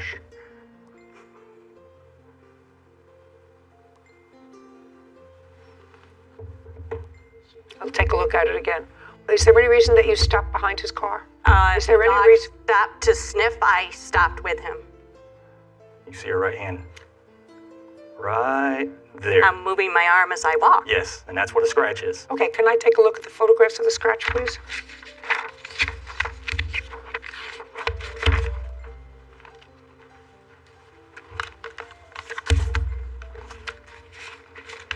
Okay, so based upon what you saw, you called the police. And based upon that, the police came, interviewed you, and viewed this tape. Actually, I had contacted the police after he had yelled at me. He's a little incorrect. Could I show you where? Sure. I did walk my dog around here. His cars impede the sidewalk, so I moved. And I had completed my whole route over to about here, and he did indeed come out and yell at me. I caught a few words of it, said I'm walking my dog, waved my arms, and continued on.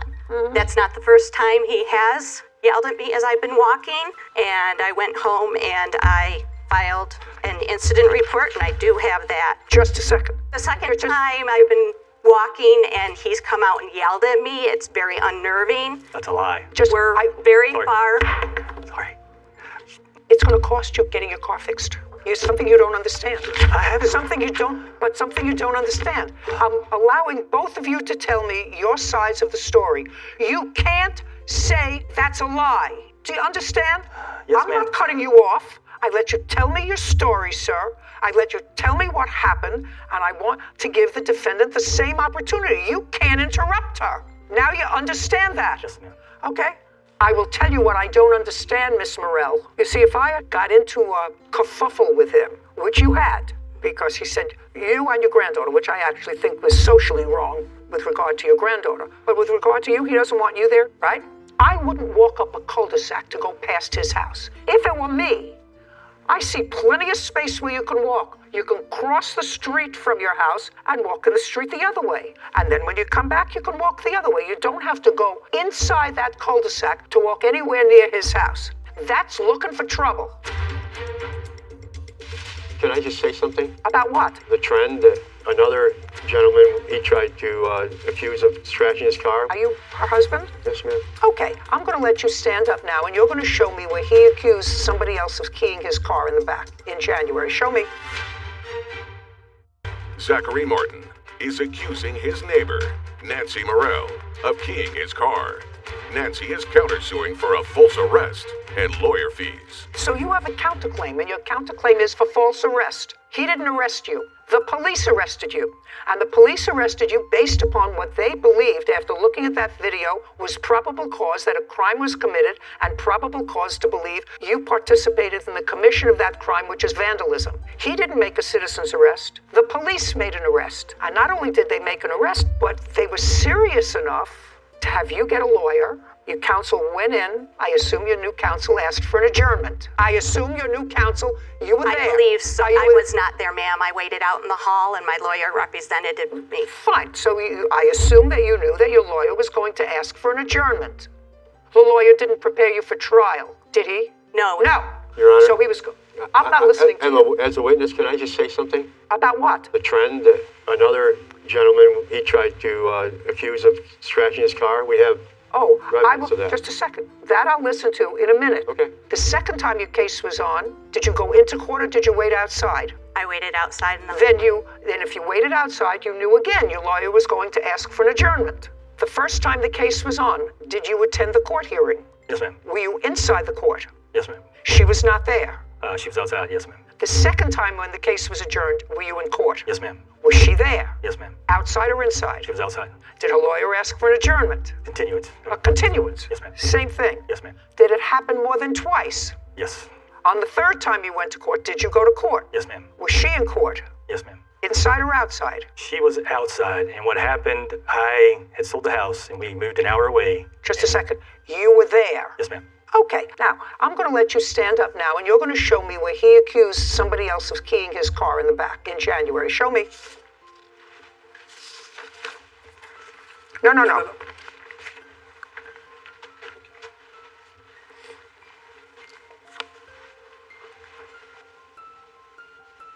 Well, this says that on January 18th, which was 4 days before this incident, you reported another vandalism to a Nissan Titan. Yes, ma'am. Is that the car that you saw her key or believe she keyed? No, ma'am, that's a different vehicle. That's what I thought. That's a different vehicle. That has nothing to do with this car. Well, the gentleman that he accused of, he didn't even have arrested or anything. Want to press charges. Just a second.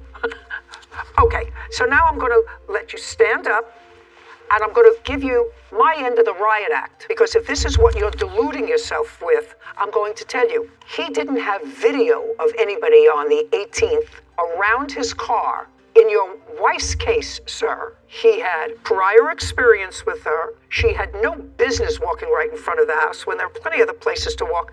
If they are not on great terms, he had every right to call the police, show them the video, and they had every right to arrest her. Do you understand that? I understand that, but Good. that This doesn't has prove nothing. she scratched the vehicle. That doesn't prove that. Just a sec. That's what a trial is for, sir. That was up to a jury. What your wife is suing him for is for false arrest. He didn't arrest her. The police arrested her. Now sit. May I see the invoice? Have you had the car Yes, fixed? ma'am. I have an estimate, and I also have the police report. where I'd like to read see her own both. words. I'd like to see both.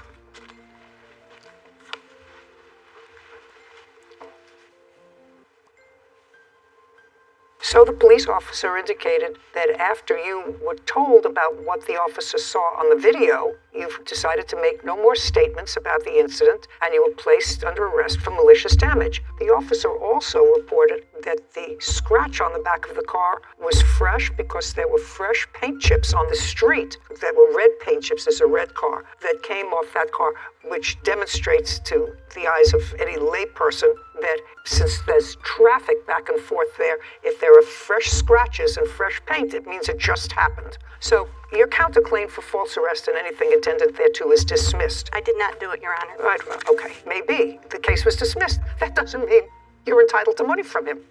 Police had probable cause to believe that a crime was committed and probable cause to believe that you committed that crime. The rest of it is up to a jury. So you have a beef with the police department, not with him. They had an absolute right to arrest you. I'm not giving you $2,500 for this scratch, sir. Get it out of your mind. Do you understand? Why not? It's not a $2,500 scratch. I mean, that's an estimate from a... $500. Judgment for the plaintiff. We're done. This court is adjourned. Well, she was incorrect because I did not do it. You know, we took an oath when we went inside to tell the truth, and she lied repeatedly, and she got mad at me when I said that's a lie, but it was a lie. That he saw me walking by and looked at the car and said, oh. The next day I called the police to see what happened, and they informed me they arrested her. I thought they were there because I had called about him harassing me, and then all of a sudden they just said, you scratched his car. And I said, no, I didn't. I think she should have stayed in jail longer. They placed me in custody. The lady does nothing but lie. She's a liar. It was horrible. I actually thought his behavior when the defendant brought her granddaughter over subsequently and said, can't she play? Because evidently there are 2 or 3 kids who live close by and they always play together. All of a sudden, the granddaughter is excluded from that play. There's a certain amount, as a parent, he should have had some sense of that and said, well, of course they can play, but your daughter owes me an apology. You know, if you're behaving like an adult, your daughter owes me an apology. I tried to do a responsible thing. I didn't want to let my son watch more than one stranger child in a pool, which is absolutely smart because, God forbid, something happened to one of those children, they would certainly turn around and sue him. Yeah. So he did the responsible thing. Was it hurtful to the other child? Yes. According to him, his daughter was playing at Patrick's house. She came over and said, you can't come. Because they're little children. They don't understand. You can't come. Only one person can come. But you're a grown-up.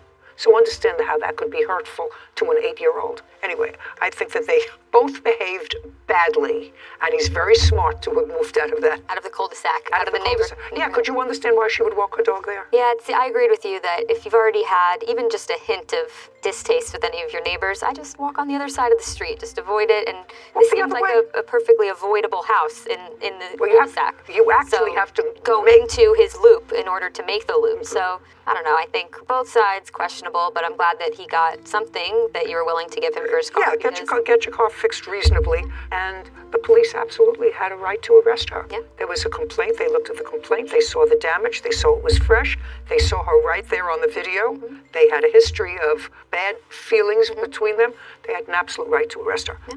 Too bad. I feel sorry. You were having a party for one of your kids. Yes. You were jumping with full force on that sprinkler head. You say she didn't properly supervise your daughter. Yes, ma'am. She doesn't require her supervision. The landlord is holding her responsible. She's going to lose her housing. This is... Have a seat, please. Hello, Judge. Case 2180, Simmons versus Freeman. Thank you. Welcome. Miss Simmons, how long have you known Miss Freeman? I met her in the 3rd grade. I've seen her a few times since then. And you were having a party for one of your kids? Yes, my oldest son. How old is he? 12. And it was a house party. And was she invited? She was invited. I invited everybody from my Facebook, my family, and my friends. How many people did you have? There was about 10 kids that came. And one of those children was the defendant's daughter, who was 14? At the time, yes. Is that you? Yes. Could you stand up next to your mother? Tell me your first name. Miari. And did you come with one child or more, Miss Freeman? Your daughter and who else? My 11-year-old son. And at some point in the party, the kids went outside. Yeah, so it was inside of a party room, and they were on the 2nd floor, and they were able to go play at the equipment that's on the 2nd floor. Do you have photographs of the equipment? I do on my phone, but I have a picture of where her daughter was playing at. Let me see what you have.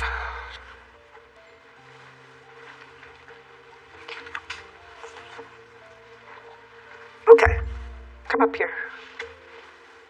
Is this where you were playing? Yeah. On the grassy area? More like, so it was 3 of us, we were all sitting right here, and I just so happened to be like more inside of the planter. I just want to know whether you were in the planter or outside on this grass. In here or out here? Both. So you were both? Yeah. Okay, now you can go back.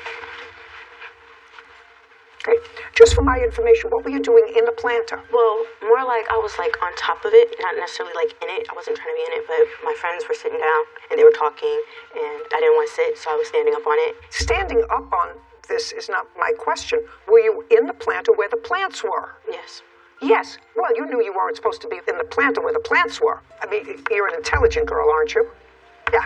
So you knew you weren't supposed to be in here. Yes. Right. Okay, that's all. You know, I mean, we're not talking about a homicide here. We're talking about being someplace you're not supposed to be, in the planter. So it was just the 3 of you outside. Yes. The 2 kids who were sitting on the edge of this planter where you're supposed to sit, and you who were both on the edge and inside the planter. Yes. Okay.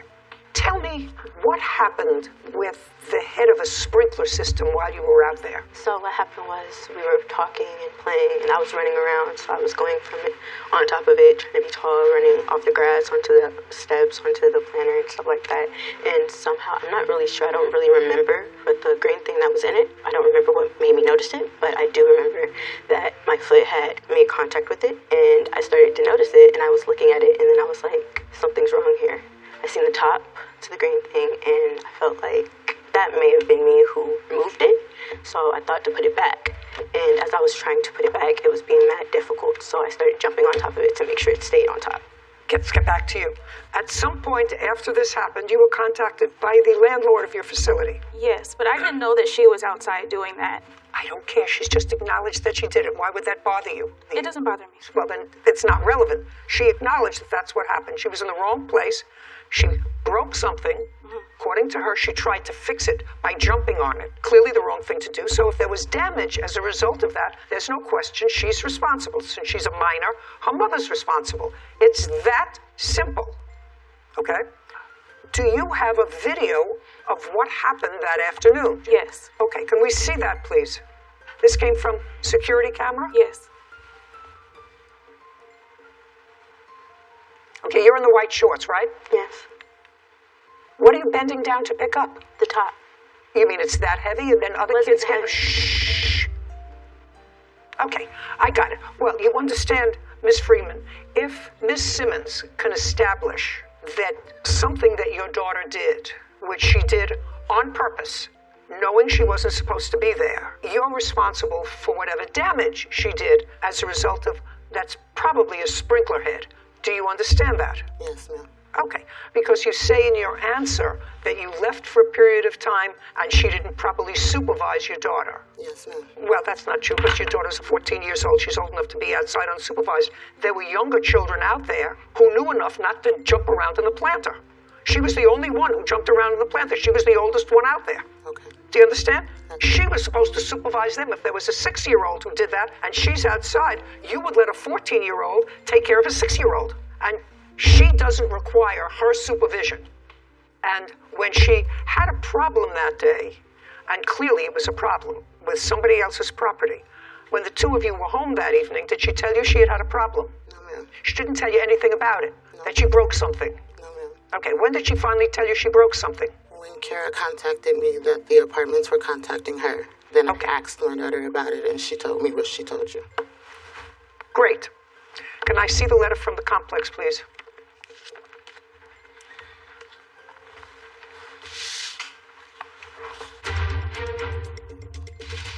Do you know how many children she has? She has 3 children. So she's dispossessed from her apartment. That's 4 people who are homeless. She's going to lose this housing unless she pays the damage that your daughter caused. That doesn't seem reasonable for her to lose her housing, does it? And later today. There's no question in my mind that you left this mess because she was quadrupling your rent. But you were annoyed? You're still not allowed to leave a place like this. Her friend, Jania Freeman, hopes for water damage caused by Jania's 14-year-old daughter. So what this says is that they looked at this video because they tried to determine what caused the leak in a commercial business operating in the building. The leak caused substantial damage, $9,927 to be exact as a result, because this was a water pipe and it was broken. Okay, and it tells her that unless they get this $9,927, she's going to lose her housing, right? Yes. Your fault. What can I tell you? Don't let your mother ask. I'm asking you, what's the issue? You caused the damage. Whether you accidentally hit that pipe initially, you knew you shouldn't have been there. And it's clear that whatever you were doing, you were jumping with full force with both feet on that pipe. That's clear. You tried to pick it up. You leaned over at least twice to try to pick it up and then put it down and then stomped on it. Clearly, you weren't supposed to be there. The landlord is holding her responsible because under the terms of her lease, she's responsible for any damage caused by not only a member of her household, but an invited guest. Do you understand? Yes. Okay. So sometimes if you're acting stupid, nothing happens. Sometimes if you're acting stupid, a lot of things happen. Do you know how many children she has? She has 3 children. They all live at home? They all were there, yes. Yeah. So if she's dispossessed from her apartment, that's 4 people who are homeless. She's going to lose this housing unless she pays the damage that your daughter caused. That doesn't seem reasonable for her to lose her housing, does it? No. Judgment for the plaintiff in the amount of $10,000. We're finished. Thank you very much. This court is adjourned. The truth is that you don't host the party and you don't watch the children that are on your property. They're teenagers. They're old enough to be outside alone. All of those children were in the planter at some point, but it's fine. There were no other children in the planter. I would think that there should have been something for like flood, fire, or earthquake damage in place, so I don't know. But she should take responsibility for her daughter. That's not my responsibility. Relatively simple. You know, I think that there is an age, Sarah, where even under these circumstances, a child can be out unsupervised. Mm-hmm. Certainly, the defendant's defense in her answer said that her daughter was out unsupervised because she left the party for something for a short period of time. Well, there's no issue that a 14-year-old Doesn't need to be constantly be supervised. You usually use a 14-year-old to supervise to others. supervise other young children. I do think it was an accident. I think that she knew she probably wasn't supposed to be in the planter, but once we saw the video, it was playful. They were playing a ball from up high, down low. I understood the situation after we saw it. You also understood that the stomping full force as a 14-year-old could do some real damage, especially inside a planter that's supposed to be a delicate, untouched area. So I understood. I think the defendants were in a tough position. They knew it was their fault. I appreciated that they took responsibility. Well, sort of. The daughter did. The daughter did. I'm not so sure about the mother, but the mother saw the big price tag attached to the responsibility and maybe tried to backtrack a little. But yeah, I mean, accidents happen, but there are big consequences for. She learned that lesson, this young woman today. I hope that they did. Case 2185, Francis versus Morris. All parties, please step forward. Danielle and Michael Francis are suing their former tenant, Anthony Morris, for property damage and loss of income. Miss Francis? Yes, ma'am. Who is this? This is my husband. Well, this has to do with the ownership of a home. Do you both own the home, or just did you inherit the home? It doesn't have to do with ownership of the home. It's a case about property damage. I understand that. Yes, ma'am. But somebody owns the home. Who owns the home? Is the question. Not your husband. Correct. Have a seat. Let's not confuse it. Miss Francis, you had a brother. Yes, ma'am. Whose name was? Julius. How old was he? My brother was 38. And your brother owned a home? Yes. How long did your brother own this home? He just purchased a home in 2017. Do you know how much he paid for it? About $123,000. Was there a mortgage on the house? Yes, ma'am. How much is left on the mortgage? $110,000 now. Do you know how much the house is worth? Yes, ma'am. It's worth $213,000 now. So almost double. Yes, ma'am. Now, your brother passed away when? June of 2020. From what? Pancreatic cancer. So it was relatively fast. Yes, it was. He was actually diagnosed in 2019. So in early 2019, I became his caregiver, taking him back and forth to the doctor and chemo visits, as well as my husband. Okay. Now, Mr. Morris, you had been a roommate of Julius. That is correct. For how long? I moved into the house on October 19th, 2019. And you paid rent? Yes, ma'am. Now, when Julius got sick, according to what I read, you never moved into the house with Julius. You just took him to where he needed to be. Is that correct? You lived with your husband. Yes, ma'am. You lived with your husband, and you came as needed to take your brother to medical appointments, etc. You lived in the house with him. Correct. Is that correct? Partially. What's not partially? At the end of my brother's illness, I moved in with him because... How much before? I would say March of 2020. So for a couple of months, towards the end, you moved in, but during the course of the year, you lived with your husband and you lived in the house with Julius. And when you were living in the house with Julius, did you give any assistance to him in any way? Yes, ma'am. I took him to the hospital several times. I cooked for him, and I pretty much did the chores and ran the errands for him. Did you know him before you moved into the house? I did not. After Julius passed away, you inherited the house. Yes, ma'am. Did he have a will? Yes, ma'am. And the will specifically gave you the house? Yes, ma'am. And you and the defendant determined that he would remain a tenant in June of 2020. Is that correct? That's correct. Yes, ma'am. There came a time when you moved out, Mr. Morris? Yes, that's correct. And what month and year did you move out? June 1st, I believe, 2022. Correct.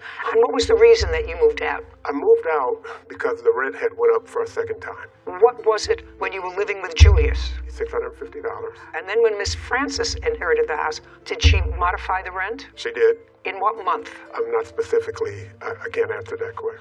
What did she raise the rent to? Approximately $1,200. Was that the first increase? That was correct. How long did that increase stay in place? That had to be for a year. That was the term of that lease. And what happened after the year? She raised the rent again. To what? Well, that's when I didn't accept that lease.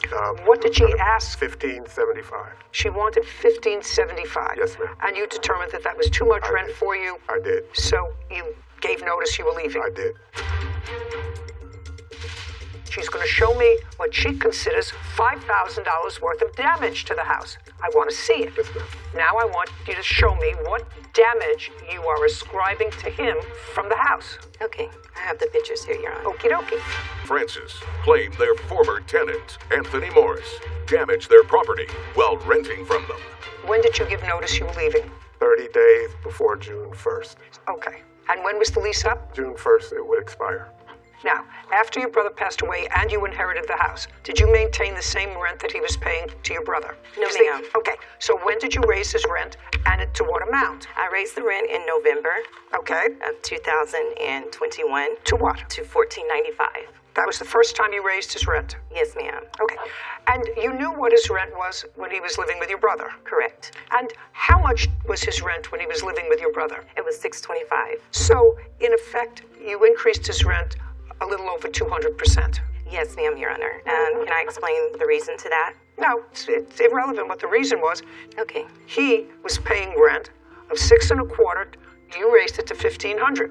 Now, at the end of that term, were you going to raise his rent again? Yes, Yes. ma'am. To what? It was going to be an $80 increase to $1,575. Now, during that 2-month period that you lived in the house, you had no issue with regard to the way Mr. Morris maintained the house while you were living there with your brother. And that fact is buttressed by the fact that you maintained him as a tenant, right? Correct. Okay, so you saw the way he maintained the house, and having seen that, you continued him as a tenant. Correct. And you raised his rent substantially, and he paid that rent. Correct. And he paid that rent sufficiently so that you were prepared to re-rent him the house, but you just wanted a little more money. Correct. Correct.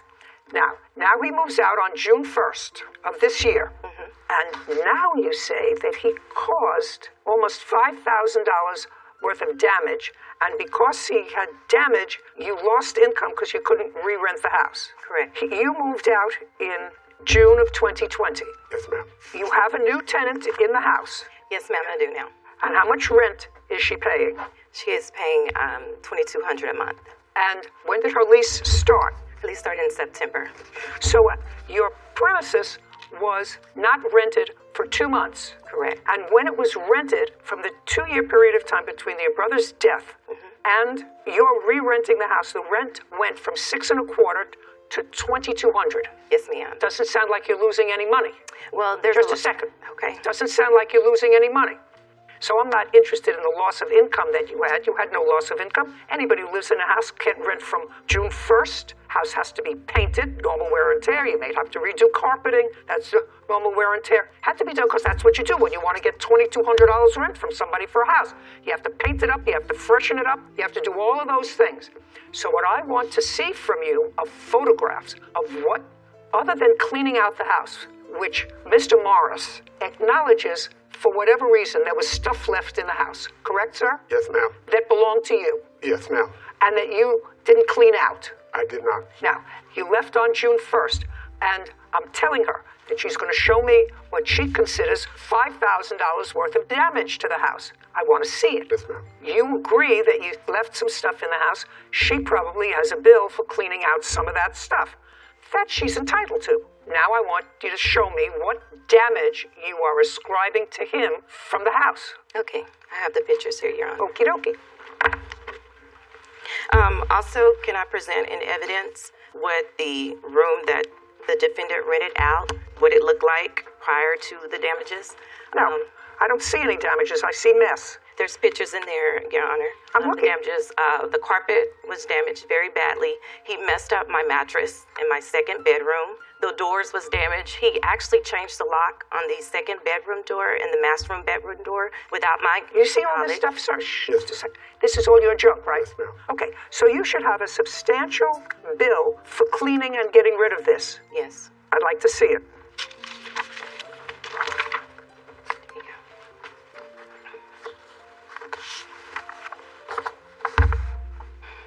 So you paid $760 to clean out the house. Yes, make it move in clean. Yes, ma'am. That's what you're entitled to, Miss Francis.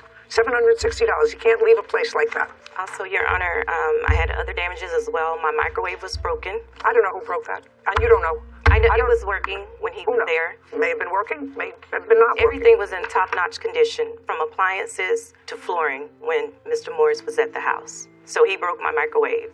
Fix it. I have fixed it, and I'm asking for the cost of a replacement for a new one. No, wait. Why not? Because I'm not convinced, madam, that somebody who, according to you, helped you with your brother, was there and supportive for the last year of his life. He certainly left a mess, which you're not supposed to do, sir. You're not supposed to leave a mess. And this is clearly a mess. And there's no question in my mind that you left this mess because she was quadrupling your rent. But to her, this is a business, and she's not living there with her husband. This has now become a business investment. Her investment increased in value. It was really Julius's investment, but it increased in real estate value. And instead of seeing $600 a month, which probably doesn't cover the taxes and mortgage, she now has a profit because she's now getting $2,200 a month from somebody, and that covers, of course, her mortgage and whatever taxes they are. You were annoyed? You're still not allowed to leave a place like this. $760, judgment for the plaintiff. We're done. Court is adjourned. Kind of upsetting because the defendant really trashed my brother's house, given that we considered him like family. I was like family with them. I took care of the brother for a long period of time. I wouldn't have left the house like that. And for him to turn around and do this and cause all those damages and then get off scot-free, it's heartbreaking. Number one, there were no damages. You know what?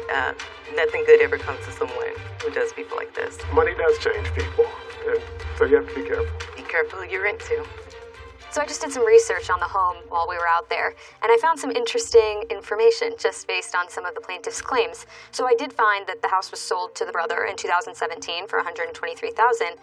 But the plaintiff listed the home for rent for the first time July 22nd for $2,300 listed for rent once she became the owner. And he moved out in June, beginning of June. So her claim for lost income doesn't really make sense because she had it listed on Zillow at least. I'm not sure it could have been listed before then. That's just when Zillow picked up on it. I'm not sure how their algorithms work, but she was unable to get the $2,300 presumably because she reduced it to $2,200 in August of 2022.